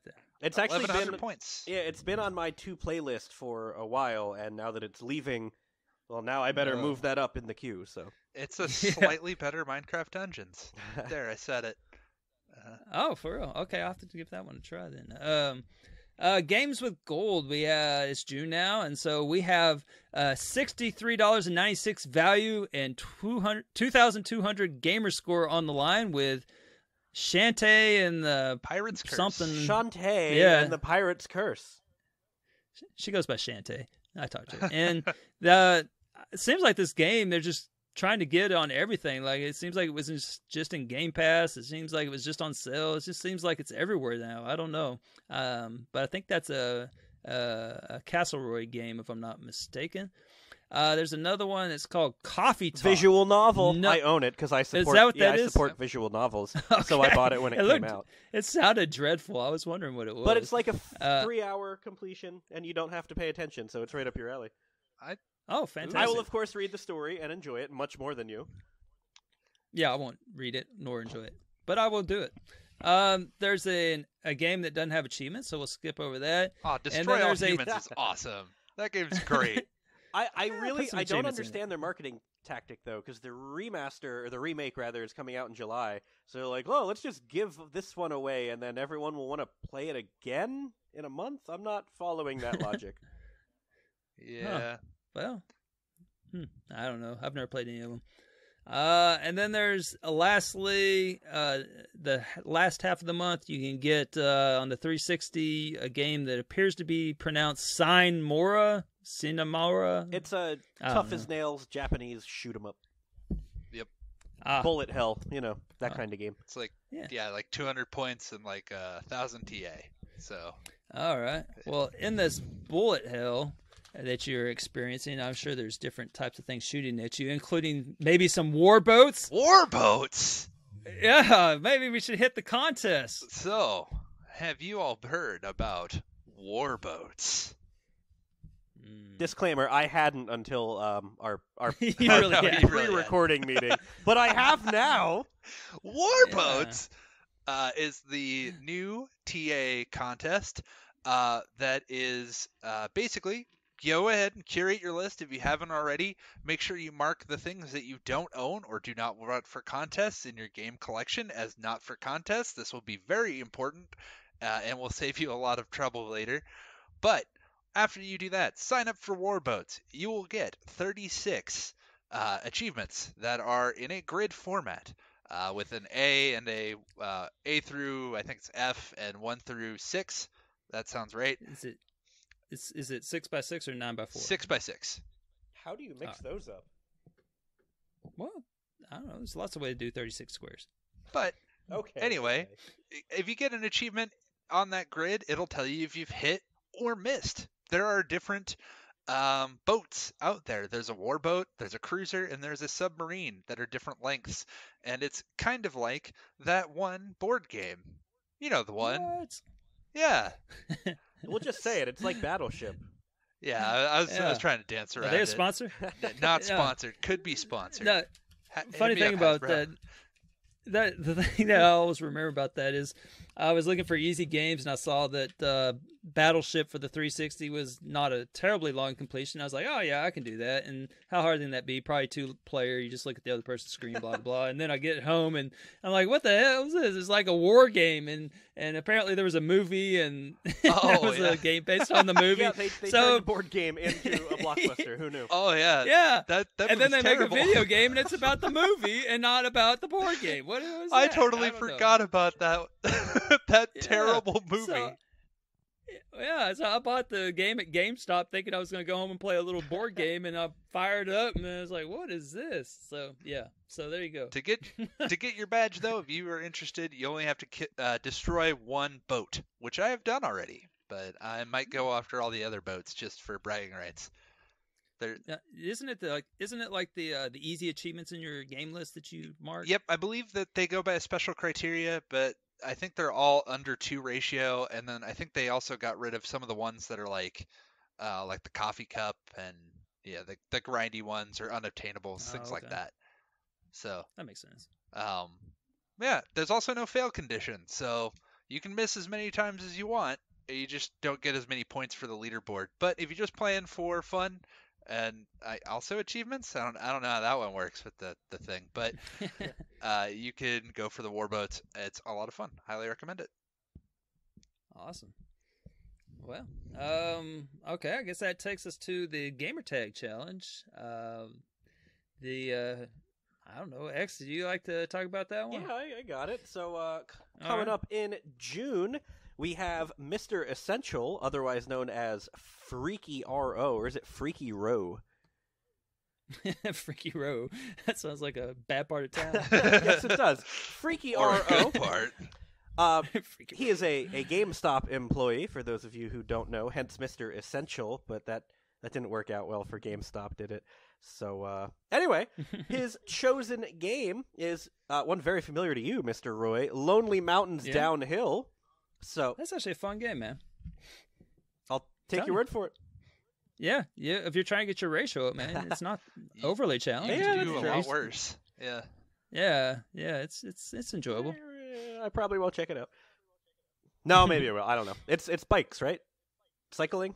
Yeah, but it's some. I think you and Kelsey would have a good time. Is it with co-op? No, but y'all could take turns or something. I don't know. All right. So anyway, you get the bonus for Lonely Mountains Downhill. Or sorry, wow, I'm getting ahead of myself. Chosen game is Lonely Mountains Downhill for Mr. Essential. And then the bonus, since he is Mr. Essential, you can earn bonus for earning achievements with anything that have essential items in the achievement name. So anything with food, water, or alcohol referred in the title of the achievements, because those are the 3 essentials. Oh, don't forget shelter. I believe shelter is one. No, shelter and sleep don't count. Food, water, and alcohol.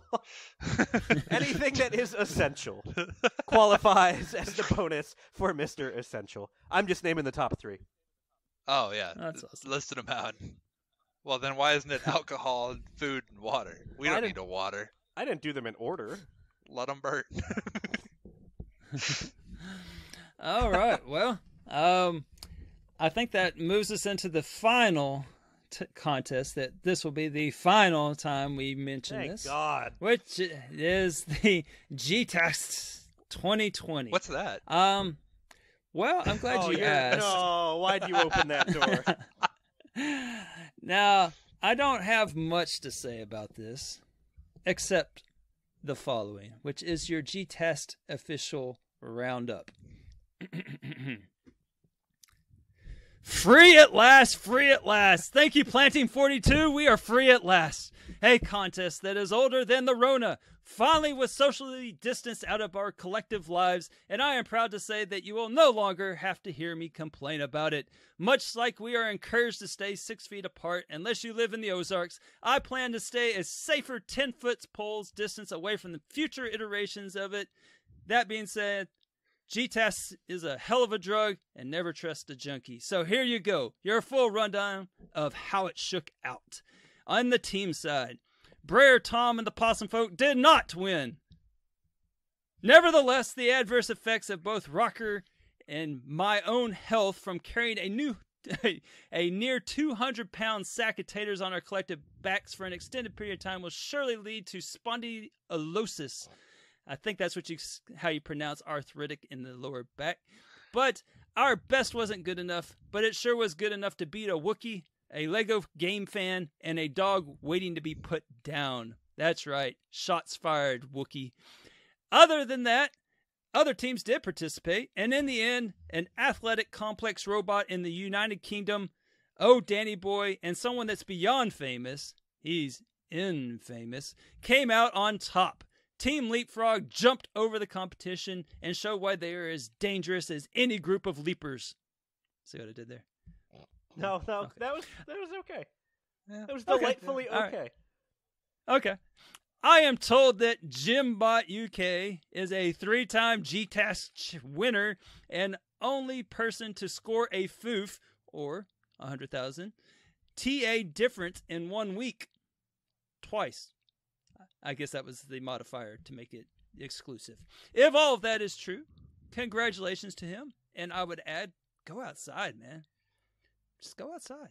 Now, they defeated the Idols Become Rivals team of Inferno 11-8, Quick Don't Die, and Bastion Reader Didn't Even Know Her by a total of 10K TAD.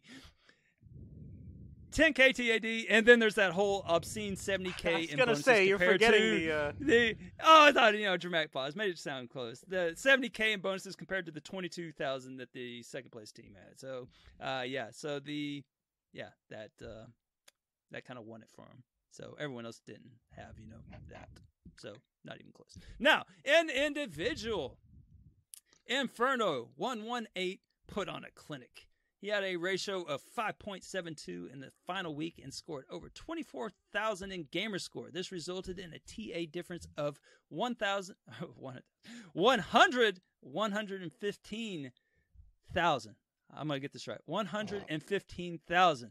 It's English. Not even including the 18,000 in bonuses he had left, which was 16,000 more than anyone else.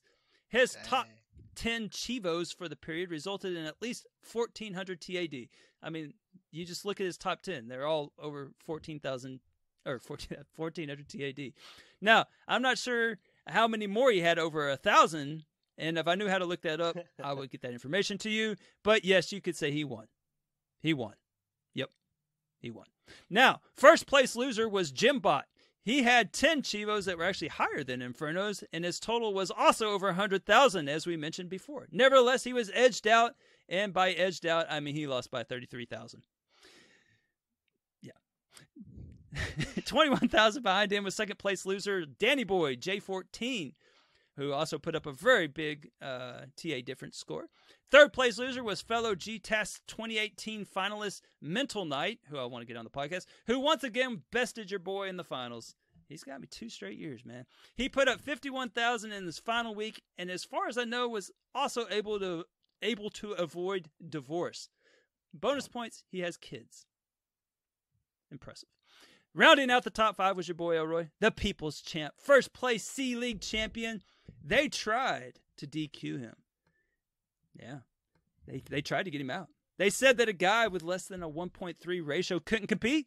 They said he couldn't play a game if it didn't have a dog with a piggyback during the load screen. Regardless, back-to-back finalists, top 5, never eliminated, undefeated, never lost, no divorce. Now, I set my award, presumably a hoodie with no sleeves or that contains design flaws. I'm not sure what people that are not first place get, because I know first place gets a hoodie. I would like to take a minute to say a few special thanks. First, many thanks to my beautiful wife, whom I will have to make this whole thing up to all summer long.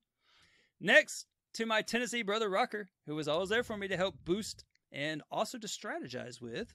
Lastly, I want to say thank you to my 2 Cronuses, who burned some long hours on my behalf, to my plush Rhino, who burned over 200,000 calories for the cause, and to the countless terrible gamers out there who are unable to defeat someone in Power Rangers who just spams A. It was terrible. I watched them. It was just hitting A. They couldn't figure it out. They just kept running right into the fireball. It's terrible. And a quick thanks to Kushmoose, who gave me Cronus Training 101 on how to get it to work with my other platforms. It took a village, and hopefully I didn't let the village down. Top 5. And with that, I officially announce my gtasc retirement until the next one starts. No. Thank you. No. Yes. Let the gtasc flow through you. Why would you do this to yourself? I don't know. It's a hell of a drug, man. Hell of a drug. So there you go. There was your full rundown. I felt like I should prepare some words for it. Well, I'm talked out. Who wants to take break? All right. We I don't have a segue. I'm just very disappointed with the Roy. So no. For completions, Death Dealers has 100 completed games, and Ashley M has 100 completed games. Do we know who Ashley M is? I think that's friends with Lady Licky. Oh, okay. Arcs has 400 completed games. NBA Kirkland has 600. And Redemption Denied, it's not a traditional number, but it's impressive, has 1,820 completed games. Big L has a new completion milestone of 72%. Mike Pitch has a completion percentage of 74%. Brew has reached a completion percentage of 81%. And Skeptical Mario has reached 82%. Very nice. On to streaks with these stupid waste of time 10-day streaks that we're only reading because it's part of a competition. I understand. Skeptical Mario, Bills, Chad and Jesse, I mess up your name every time. I'm sorry, sir. Eliphilit 77, Kabo, Arcs, Jablack, Shabobble, and Professor Pluto are all on 10-day streaks. Death Dealers is on a 675-day streak. Prue at 1550, Ray J at 2400. And Mad Eye Pad Eye at 2650. Who wants to do a ratio? I got this one. The order would suggest that we pass things off. But no, ratio. I hate gtasc, and I hate that, my main man Elroy here is doing this to himself. But when I met this punk, he had a 1.34 ratio. And he bragged about it because, I was like a 1.47 maybe. He's like, yeah, I like easy games and I got the ratio to prove it. That was one of the first messages he sent me. And as I trekked my way to 1 million, I crept ever lower. When I signed up for TA, I was 1.54 and I am at 1.43. I'm working, but whatever. This isn't about me. Elroy has crept from a 1.34 up to a 1.51. And he did. It took him like 4 months to do it. That's the impressive part. Well, thank you. Yeah. So it's It's all because of that stupid contest. And It's he's all about 'cause of the fish. He's about to tank it. That's right. He's about to epically tank it back down to probably I've started. 1.45. It's begun. But, It's begun. I've already dropped. Something that we never thought would happen. ElroyOMJ has a 1.5 ratio. And I'm I enjoying just, that blue coloring. just pat yourself on the back. I know, feel like man. you're- I didn't even spend I didn't spend any time in the purple, man. I just blew I right was just through the gonna say, purple. you're going to Pass level the out perp. in the purple. You'll never see pink again. Man, I might. You're right about that. It's gonna be a while. Elroy, you want to do Achievements 1 while you're talking? Yeah, sure. R56 Cooper S11. Tighten it up, man. He has a new milestone of 17,500 achievements. Kingsman 2625, whose ratio is lower than mine, has 20,000 achievements won. Jimbot UK has reached a new milestone, second place in the gtasc, and 25,000 achievements won. Ow, Nitram has 47,500. That's a lot. And Sangria's From the hidden levels. has 54,250, which is a lot more. And Gamerscore, what the fuck, has reached 450,000. Totally Crispix, which totally sounds like a cereal, has reached a new milestone of 1,300,000 Gamerscore. Well done, Crispix. And True Marvelous, 1,600,000 Gamerscore. That is a lot of hours. I'm sure X and I will attest. Yep. Tag, Okay, I'm out. I got it. Oh. Oh, no, go for it. It's your turn. Put me in, coach. I'm ready. Coach No one was McGoats. speaking up. Oh, no. Yeah. Coach McGoats has reached a new milestone of 125,000 TAs. Go. Oh, I just like that name. I'm sorry. I just had to mention that. Oh, man. If that's his actual name, that's awesome. Coats McGoats. Z. I'm sorry. I think I talked over that. Well, let's just redo that one. Do over. Okay. Coats Okay. McGoats has reached 125 true achievement score. CZ. Yeah, we'll go with that. Has reached a new milestone right. of 200,000 true achievement square. If you DM me your correct pronunciation, I will remember it in the future. Freaky RO has reached a new milestone of 500,000 true achievement score. Rocker Dude has 5012. reached one. Yeah. Yep, 5012. Has reached 700,000 Rocker. TA score. Kabo 73 has reached a new milestone of 700,000 true achievement score. Professor Pluto has reached 750,000 true achievement score. Totally Crispix has reached 2,050,000 true achievement score. True Marvelous has reached 2,610,000 true achievement score. Ow Nitram has reached 2,680,000 true achievement score. Jimbot UK is in the top 20 of the True Achievement Leaderboard for Xbox One Puzzle. There's only probably 20 people in that leaderboard. Ooh. Rocker Dude 5012, top 100 of games played in Metroidvania. That's a cool one. And Benel72 is in the top 50 of Gamerscore leaderboard for Metroidvania as well. I feel like we're still on that genre. Aren't we supposed to be doing something it's with the year of RPGs? RPG, but no one except me is playing RPGs. It And I'm seems not like in the everyone's channel to still discuss playing- it, so... They all started at January, but they're all on that first one. There we go. That's probably more accurate. In life events, Goosh Moose had his birthday May A 27th. while back. He's not Yeah. 27, Elroy. Yeah. Yeah, I really appreciate you putting the month on there. That's very helpful. Yeah, thank you, because otherwise I'm just like, man, he seems awful young. Yeah, Philip Wendell Very youthful. also had his birthday on the 28th. Happy birthday. Yeah, way to go. Good deal, man. Herzliche Geburtstag. All right. So we always like to have some Xbox trivia, and this time I have a question ready on the front end. So I won't be scrambling to use Gamertag Nation to come up with it. So, are you ready? Let's do it. Ready. All right. So I know that probably Mr. Vulgar might have the advantage here, but then again, you both are very fond of the Jackbox games. I know that Mr. Vulgar likes to do host parties. I'm sure he'll plug those in a few seconds. But the question is, how many different achievements are there in the Jackbox games, if you will? So all the games together, that the Jackbox collection. If you were to have every single achievement, how many achievements would you have? 120.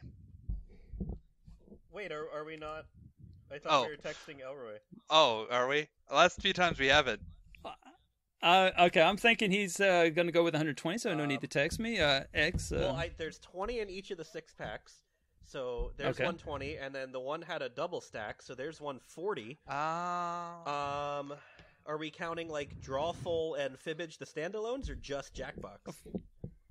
Of course. Oh, they're Jackbox okay, games. so then that changes things. Quiplash, Fibbage, and Drawful 2. I'm gonna say those have 20 each as well, so that brings it up to 2. No, those don't have that. I'll say. Man, what am I forgetting? I'll say 180. I'm gonna say 163. Oh man. Well, you already clocked in with 120, my man. Wait, this isn't Nom, man. There's rules here. All right, so, and plus, I really like how this turned out. So you went 120, he went 180. The correct answer is 150. So you both win. Yeah. Everyone's a winner. So, in case you're curious, there's 20. Like X did a very good job of explaining it. There's 20 in Jackbox Party Pack 2, 3, 4, 5, and 6. And so then there's also an additional 10 for Quiplash and Fibbage and Drawful. So there you go. That is 150 according to TA when you click on games published by Jackbox Games. So everyone's a winner. Isn't that amazing? Totally unplanned. That's pretty cool. Participation All right, trophies. Yeah. We totally didn't talk about that, X. So, we just recently were railing on generations, and yeah. Elroy did not know that Gen Z exists. He thought all those little jerks running around causing all the problem. He thought those were still millennials. I thought they were all just millennials. Yeah. He set me straight on that. There's Zoomers. Zoomers? Or the I generation too. Well, sadly, this show has zoomed on by, and that concludes our show. So, for those of you that are looking for us, you can find us on Twitter, Mixer, Discord, and the Patreon. Are we done? Is that it? Hey, thanks for listening. Thanks for listening. You can find us on YouTube and Discord and all the regular places, and you know where to find us by now. And if not, listen to the end of last week's episode. Fantastic. We have a Patreon too, so if you want to fund and support this madness, I suppose you could do that as well. Indeed. Thank you. Yeah. Bye. Bye. You can't find this taste in the zoo. Oh, here, kitty, kitty. Hey guys, this is your Gamertag Challenge Roundup for the month of May. Our gamertag was ChewieOnIce. His bonus game was any Star Wars game, so a previous completion or any achievement earned in the month of May was worth 1 bonus entry. And his bonus was pulling off arms, any achievement that contained the letters ARM or ARMS anywhere in the achievement title. We had 25 active participants in the community, 16 of which completed the tag. There were 18 bonus Star Wars games or achievements that were used, and we had 70 arms pulled, only 60 of which were valid. Remember, you can only get those bonus points if you complete the gamertag. There were a total of 448 draws, and our winner, with a score of 22, meaning he pulled no arms, is Mattism. Now, Chewie sweetened the pot by saying that whoever gave him the most arms would get a $10 gift card. And the winner with the most arms is Reset42 with 30 arms. So good job, guys. Next up is June, and the gamertag challenge is Freaky RO. He has chosen Lonely Mountains Downhill as his game of the month. Any achievement earned in that game during the month of June or a previous completion will give you 1 bonus entry. Now, once the gamer tag is complete, you can move on to bonus entries.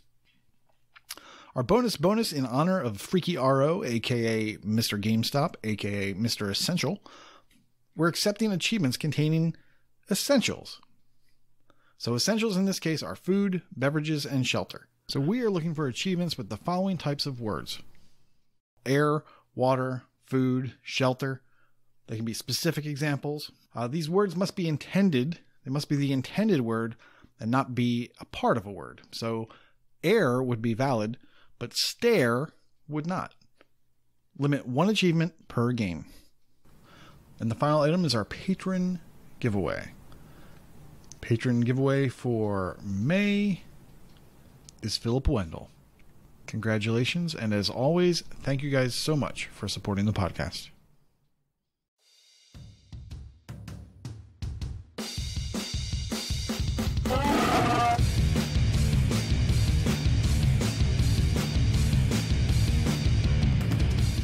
Hi there.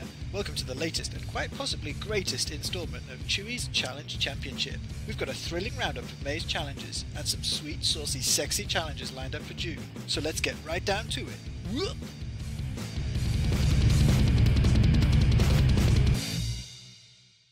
Before we get down to the meat and potatoes, you might be wondering, boy, Chewie sure does sound chipper today. Or boy, Chewie sure does sound off his tits today. Well, apparently, my silky smooth English, not Scottish accent and ordinarily quite deadpan delivery doesn't necessarily suit the thrills and spills of a segment styled like a wrestling show. So I'm now coming at you hard and fast in the face with high energy and plenty of spunk. If you prefer this Chewie, or if you prefer this Chewie, let me know in the Discord. Now it's challenge time! May saw 6, count them, 6 challenges issued across the AH101 community, and boy did they deliver. First up, Ghost host Fufu Cuddlypoof aimed to bounce back from his win in April's challenge to score least gamer score, with the challenge to earn the most gamer score. His target was the Hat Man. Hatton 90. Unfortunately for Fufu, he seemed to forget that he was supposed to be earning most gamer score this time around instead of least, and only managed 1,554 to Hatton's much larger 8,419, making Hatton the winner more than 5 times over. That is quite the spanking. Challenge number 2 came from the freemiest of all the holes, as Freemhole challenged Koosh, Fug, Matrock and Vulgar to a battle of completions, but with a twist of ratio thrown into the scoring. The tastier the ratio, the higher the score. When all was said and done, it was a close run match, with Koosh trailing just behind Freem, followed by a solid push from Matrock and Fug. But it was Vulgar who clinched the win, as he got the most completions with 15, but also some of the tastiest ratio with a trio of Jackbox completions, proving why he is our Intercontinental Champion. Challenge 3 was a straight-up TA battle between 2 of our newest additions to the Patron Elite, Freaky RO, more commonly known as Mr. Essential, and Ahiaza. No, I still can't do it. Freaky pulled out some meaty score with 23,098, but it was the other guy who stormed ahead with 29,089. Our 4th challenge was our biggest one yet, with Pretty Petart presenting a provocative plan to persuade us to pull out and play... Okay, I can't keep that up. She teamed up with her husband Mr. Petart to form the Tarty Twosome Tag Team and challenged Rorker and Vulgar, the Vulgar Latin Connection, Fufu and El, Quick Marriage Annulment, Koosh and Chewie, Furry Friends, and Matrock and Chesno, Sheba Squad, to earn the most gamer score in games that are under 1,000 gamer score. So that's mostly your arcade and your Windows Phone games, but also some random other stuff, like Condemned. Apart from Quick Marriage Annulment, who only managed 480 gamer score together, I think that marriage is definitely annulled. All the other teams actually made some effort and cracked 1,000 gamer score. Furry Friends grabbed 1,160, Tarty Twosome pulled in a respectable 2,385, The Vulgar Latin connection managed 3,330, and that's despite Rockadude holding the team down with only 275. But it was Sheba Squad who walked away with a massive 5,205 gamer score. Chesno on his own earned 4,000, which was more than any other team did together.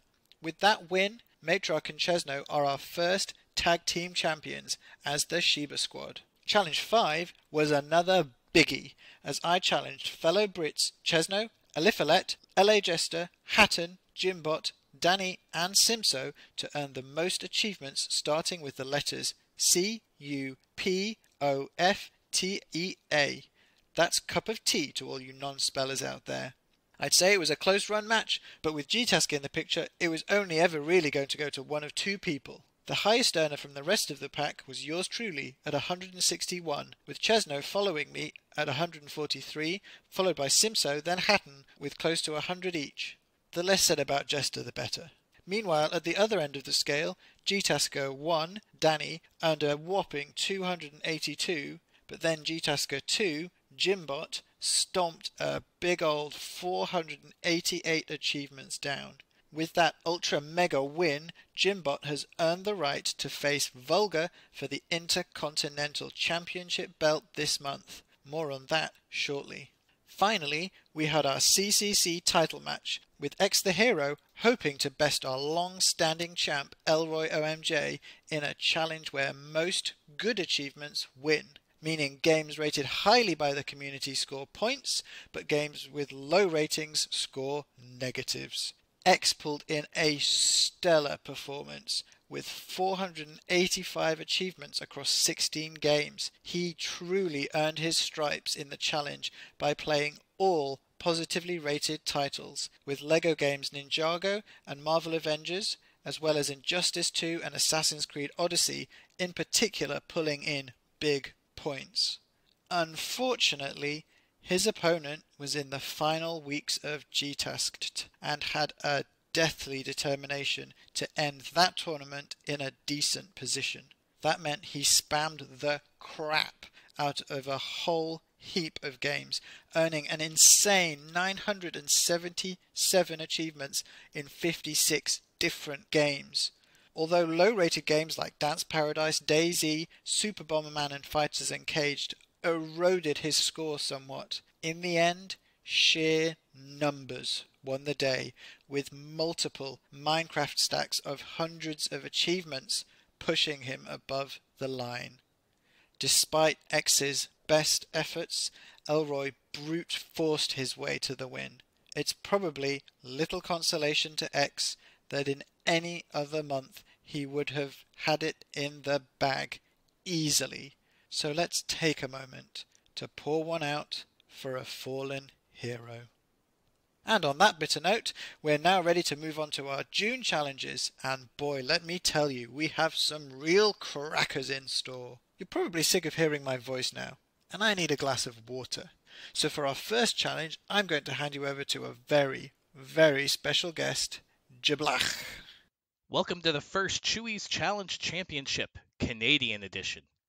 We aren't going to talk about hockey and Putin today. Oh no, we're going to be talking about something much more dangerous. You've heard of thumbtack matches, right? How about barbed wire on a bat on a pole? Those are nothing compared to the viciousness of what I have in store for these competitors. This is the first ever Triple C Lego match. These matches were once banned in South America due to the unfortunate injury to Giant Caesar. If you didn't see the match, let's just say his croutons are made out of 2x3 blocks, and I heard they were never able to find that Harry Potter minifigure. Moving on, the stipulations to this match are simple. By the end of the month, be the person with the most gamer score in LEGO games. That's it. Any games in TA's LEGO series are valid. Yeah, you want to play LEGO Rock Band or Bionicle Heroes? Sure, why not? Now is the time for you to make the push to finish LEGO Star Wars The Complete Saga.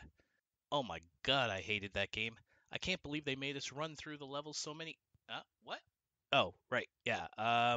Let's run down who we have in the Savage match. The Slowpoke himself? Fighter Chip. Is this the first time Chip has ever been first for anything? His Pokemon brethren? I need Topega. Mr. Vayner himself? Kooshmoose. A man who can't even say his own name, Eliflet.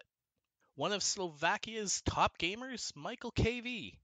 Wait, is this right? The retired gamer X is taking part? The man who actually played with Lego when it was still new, Retro Chief. Shiba's #1 fan, Chesno. Everyone's favorite heel, and that's favorite with a U, Big L. The Lego man himself, Lego Head. You better make sure you're not wearing a red shirt around Prue. The vowel to consonant ratio is off in this name, Ahazo. Wait, Hadden 90 is in? Did someone tell him Lego was a sports game? And Old Man Fug wants you all off his Lego lawn. Kronos says it's his time. Facial LaFleur is going to make you bleed your own blood. Someone advertising their hot flashes, Icefire TN. I think this guy misspelled his favorite cartoon, Simpso. And I can't forget my fellow GMs, Vulgar and Chewie. They need to show these jabronis you don't mess with the folks in charge. And I've saved the best for last, me. You can be sure that I will keep my undefeated streak alive. What? Of course one win is an undefeated streak. Now what was I saying? Right. I'm so confident that I'm going to be putting up my own money. The top 3 finishers will win Xbox currency cards. The first place, $20. Second place, $10. And third place, you're going to get a whole whopping $5. Now let's get this J-Block match started. See what I did there? J-Block? Like J-Black, but block? Oh, come on, that's funny. Whatever, ring the bell. Wait. Get over here, ref. I didn't announce Matriarch. She was hiding under the ring. This isn't fair. Fine, whatever. She can be in the match. What's one more person for me to beat?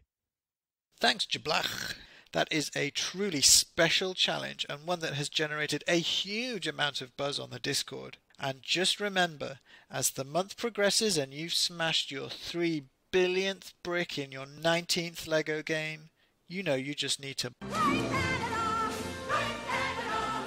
Challenge 2 comes as Shiba Squad, fresh from their inaugural tag win, have to defend their title straight away. Vulgar Latin has ditched his poultry partner Rorker and picked up a new contender in Death Dealers to form Death and Taxes. This is a straight-up completions battle between Death and Taxes and Shiba Squad with no gimmicks, so may the best team win. Fresh from his gtasc success, we're giving our champ ElroyOMJ a rest this month, so he can come back fighting in July. Actually, you know what? No, we aren't. Let's celebrate his number 5 position in the gtasc and impending 1 million gamer score by putting him in a handicap match against 5 competitors, each with under 200,000 gamer score themselves. Can he single-handedly earn more gamer score in a month than Fufu, Simpso, Doughboy, Hatton, and Death Dealers combined? Maniacal laugh, maniacal laugh. To celebrate the excellent news of a ground-up remake of Tony Hawk's Pro Skater 1 and 2 coming in September, Fufu challenged myself and Rorker to a long-haul skateboarding challenge. Whoever earns the most gamer score in skateboarding games between June and September inclusive wins. For the most part, that means we'll be trawling eBay and GameSpot for those old 360 Tony Hawk's games before ploughing into the new one full force in September. I'll be providing updates on the progress of this 4-month-long challenge in each installment. After taking each other on in May, Freaky RO and let's just call him Al, have now teamed up to form Empty Barrels and are looking to take on Matriarch and Big L as D-Generation Extra Cheese. That's right, Matriarch is stacking tag challenges this month as well as joining in on the Lego madness. That's dedication, folks. Just don't tell Chesno she's moonlighting on another team. Their challenge is to earn the same achievements as each other. That may sound confusing, but let's say Matriarch earns an achievement in a game, and then L earns the same achievement. That would be 1 point right there. This challenge plays into Matriarch and L's joined at the hip playstyle, so let's see if Empty Barrels can coordinate well enough to bring them down. Finally, we have our intercontinental title match between title holder Vulgar Latin and gtasc team, and more importantly, Cup of Tea Challenge winner Jimbot. This is a match of Vulgar's creation and is based on the 2 out of 3 falls wrestling match. The twist here is that it's 2 out of 3 genres. The winner is whoever earns the most gamer score in 2 out of 3 genres chosen by the competitors themselves and myself. I've chosen beat-em-ups because that felt fitting. Jimbot has chosen platformers because that's where he truly shines. And Vulgar's choice is collection. That sly dog. Whoever earns the most gamer score in 2 out of those 3 genres wins. Good luck everyone, and I'll be back next month with the results of those challenges and the challenges for July, and we've got something pretty special planned, let me tell you. If you have an idea for a challenge, hit me up in the Discord or on TA. I've been ChewieOnIce, and this has been Chewie's Challenge Championship.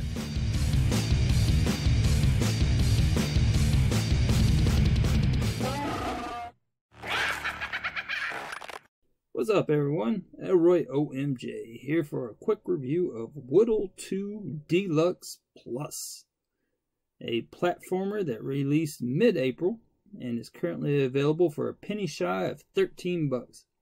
Now I was looking forward to playing this one, I was one of those who indulged on the original incarnation of the game that came out about a year prior, and for those of you that never played it, you're a log. Yep, you're a log that runs around and you're pistol whipping enemies with a leaf that you carry. Now, when you get hit, your leaf shrinks and then you will regenerate after a while, but if you get hit a few times before it regenerates, then you die. And it's kind of a I don't know, 3D platformer, and in the original, the stages were much smaller, and I'll get to that in a second. Now, people kind of often complain that a sequel is never as good as the original, and people less often complain that a sequel to a game that you enjoyed makes you want to stick both the log hero Woodle and your head into a wood chipper. But that was the case here. Now, I had to think long and hard on when I had been this disappointed in a sequel, and the only one that I could think of was the second Dolean's adventure. I really enjoyed the first one, and then the second one came along and abandoned like everything that was fun about the first game, and then kind of turned it into something completely different. Now, unfortunately, that's not the case with this game.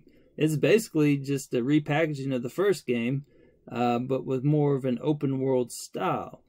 Now, the downside to this new development is that there is absolutely nothing in this game that tells you where to go or what to do once you get through the tutorial in the first stage. So each stage is comprised of a theme. So you have your typical ice world, you have a desert world, and I'm sure there's other worlds as well, but yeah, I didn't really find them, and I'll explain what happened here in a sec. But in each world, you have to collect 3 raindrops to save one of these plant hero things that has something to do with restoring order after some weird shadow gradient enemy looking things emerged out of nowhere and killed them. It was a really poorly explained cutscene at the beginning of the game. Also, on each level, you have to collect 80 randomly placed blueberries. Yes, 80. They're everywhere. But yet you don't see them, and they're very well hidden. And there's 80 of them on each stage. Yes, and there's actually other collectibles as well. There's, I think, 27 other collectibles. I think in all there's 900 and something blueberries. And you guessed it, there's an achievement for finding them all. It just tells you what your total for each stage is, but after that, good luck. I think I found 72 on the first stage, and I have no idea where those last 8 are. I don't know if I get stuff later to come back and able to find them, or I looked everywhere. So yeah, that sounds like fun, because that was the easiest stage on the game. Now I played through the tutorial, and then I got all the raindrops that I needed to save the tree dude for the stage 1. At that point, I was back at the main hub, and okay, game. What am I supposed to do now? I don't know. I'm a decent gamer. I don't, I can figure things out, but this world is huge, man. It's like Hyrule, man. It's like this big old map, and there's areas on every side of it, and you just gotta kind of do your own thing. So I went around trying to find stage 2. I found stage 8. Okay. And I was like, well, I don't know that I'm supposed to do that stage right now. And then I found stage 7. Okay. I just kept looking. And finally, I did find stage 2. I have no idea where stages 3 to 6 are, but I assume they're included in the game somewhere. It only took me 45 minutes or so to find stage 2. I still, I worked my way through stage 2, and I found a raindrop, and then I found a second raindrop, but for some reason it would not let me grab this raindrop. It had a shield around it, which on the other stage, it meant you had to destroy the nearby enemies in order to access it. Okay, so a bloodbath ensued, and I issued a zero tolerance policy with any enemy that was within a square mile of that damn thing, but I still couldn't get it. No explanation was provided, and absolutely no guides or assistance can be found anywhere on the interwebs. So then I was like, well, maybe there's a power-up somewhere that I need to somehow get it to open for me. And there's a couple of times where I tried to break some blocks, and it told me I didn't have the right kind of leaf, and there was something about power-ups in the achievement list. So I decided to go search somewhere else. I don't know if that's what I'm supposed to do or not. I still don't know. Now, the search ensued, and I ended up just going to World 8. I was like, well, let me try World 8, because I knew at the top, if I got to the top of the mountain in World 8, that I would get an achievement. And at this point of my encounter with this game, that was a welcome change, because you're not going to pop a whole lot of stuff really fast on this game. At least I didn't. Now, I found all 3 raindrops on stage 8. And I stood proudly at the top of the mountain, and I just sat there and waited, double jump, got as high as I could on the mountain, ran around jumping all over the top of the mountain. It's very flat. It's not like there's some part that's higher than the other, because there's achievement for getting to the top of the mountain. I was definitely at the top of the mountain. No pop. So I tried loading the checkpoint, but nothing. And then I teleported to another location, and then the game did something great. It froze on me. Oh, yeah. It just froze. It just wouldn't let me do anything. So I had the dashboard, and then I went back into the game, and when I did, all my progress since beating the first stage, i.e. 2 hours, had been wiped clean. It's like I had never been to that mountain. At that point, a furious rage ensued, and I let Brer Rocker know what a piece of poo this game was, and I haven't been back. I don't know if I accidentally, broke it by doing the levels out of order, but if that's what happens when you do the levels out of order, maybe put something, anything at all that would prevent that, something as simple as an arrow, or maybe a giant freaking locked gate in front of the stage that will magically open when you have what you need to go into that stage. I don't know. I'm just spitballing here. Something, come on. But whatever the case, the game broke the sacred trust between games and Cheevo hunters. If you earn a Cheevo, you get a Cheevo pop. And that's the way it's supposed to be. Also, you don't go deleting people's exploration progress. That's definitely a red flag. But apparently this game did not get that training or that memo. And in case you needed one more reason not to play this game, let me tell you briefly about the button scheme. This was covered by myself, Exe, Vulgar, and Foof in level 95 if you want to go back and have a listen. An added bonus, you get to hear Foof's funny Halo story all over again. But anyway, that's where to go, level 95. But in this game, the run button, so if you want to move faster, is X. You just hold down the X button. So what if you want to attack something? Oh, you hit B. So B's attack, X is run.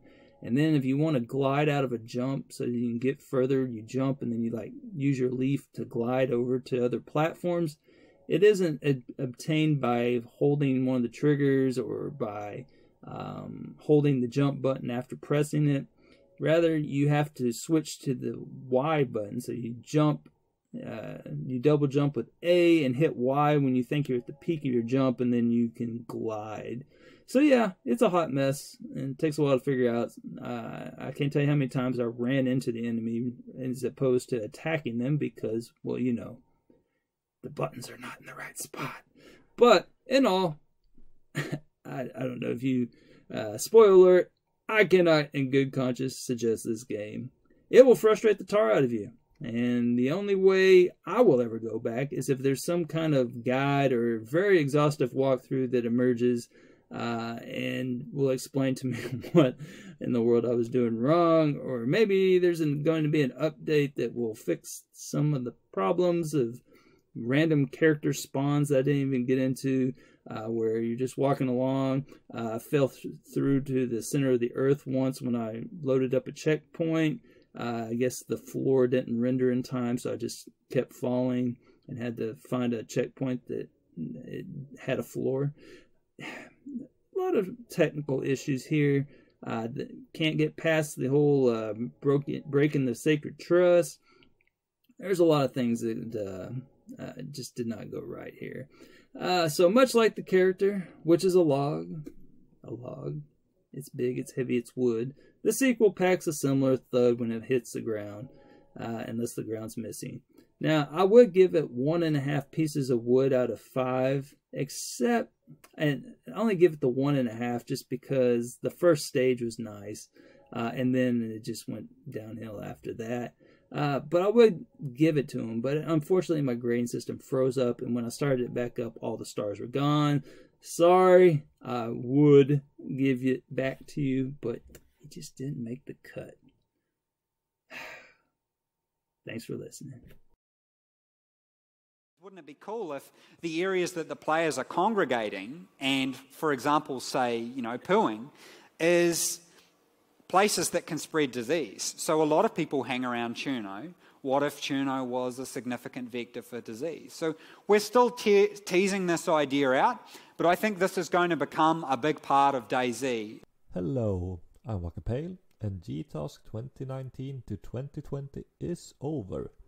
Congratulations to Inferno118 for taking home the individual contest with 133,331 points in the final period. And is this team Leapfrog, consisting of Jimbot UK, Infamous and Daniel JJ14, for winning the team side with 337,543 points in the final week. You guys scored more TAD in a week than most users on True Achievements earn in years. gtasc makes you play some less than stellar games for quick TAD, and if you ask me what the worst game I played during the contest was, I would reply DayZ. DayZ is an incredibly ambitious game. It reached for the stars, but their home-built spaceship didn't get very far before it crashed through the neighbor's roof. The game was rather recently added to Game Pass, which made plenty of people check it out, now that they didn't have to pay $50 for it. Many wish they never did. DayZ is a multiplayer survival game set in a Soviet region after a pandemic has killed most of its inhabitants and turned the rest into zombies. The map is enormous, spanning 225 square kilometers. According to a quick Google search, it takes 45 minutes to run at top speed from one edge of the map to the other. There can be up to 50 people on the official servers, meaning you are not very likely to find other players unless you seek them out. Since the spawn points are random, and there is no in-game map, unless you count tourist maps, just finding a friend on the same server can take hours. It can even be difficult to find zombies, as the map is very sparsely populated. The zombies are the fast kind, but they are hardly a threat and can easily be killed using your bare hands as long as you've figured out the controls, which is easier said than done. For example, to use the Mosin rifle with a scope, you need to put it in your hands, hold the left trigger, push the right stick, push right on the D-pad to use the scope, then you might want to hold your breath while aiming by pushing the left stick, zero the scope by pressing up or down on the D-pad, and go prone or lie down by pressing B. You're now ready to take the shot with the right trigger if the gun is loaded. In DayZ, there are no goals or objectives other than those you set out yourself, making achievements the only reason for most of us to play it. If you're playing on an official server, this could easily take you over 50 hours, as you would struggle to find anything or anyone useful and keep alive while doing it. While the zombies are mostly a nuisance, you have to figure out how to stay fed, hydrated, warm, uninjured, and otherwise healthy. Whatever you do, do not get wet unless you have a campfire ready. If you get wet, you'll quickly freeze to death or catch a sickness that will kill you unless you hunker down in one spot with a bunch of supplies and hope to get better. This means rain equals death. When researching the game, multiple people suggested logging off if it starts to rain or your character will die. The same goes for eating spoiled or uncooked food. You will get sick and starve to death. It is also very easy to start bleeding, and you will bleed to death unless you treat the wound. While you can start bleeding from taking damage from enemies, you are more likely to get cuts while running through bushes or wearing out your shoes, causing your feet to bleed. Kushmoose claimed he started bleeding from shaving, which, to quote him, is a level of realism I don't need.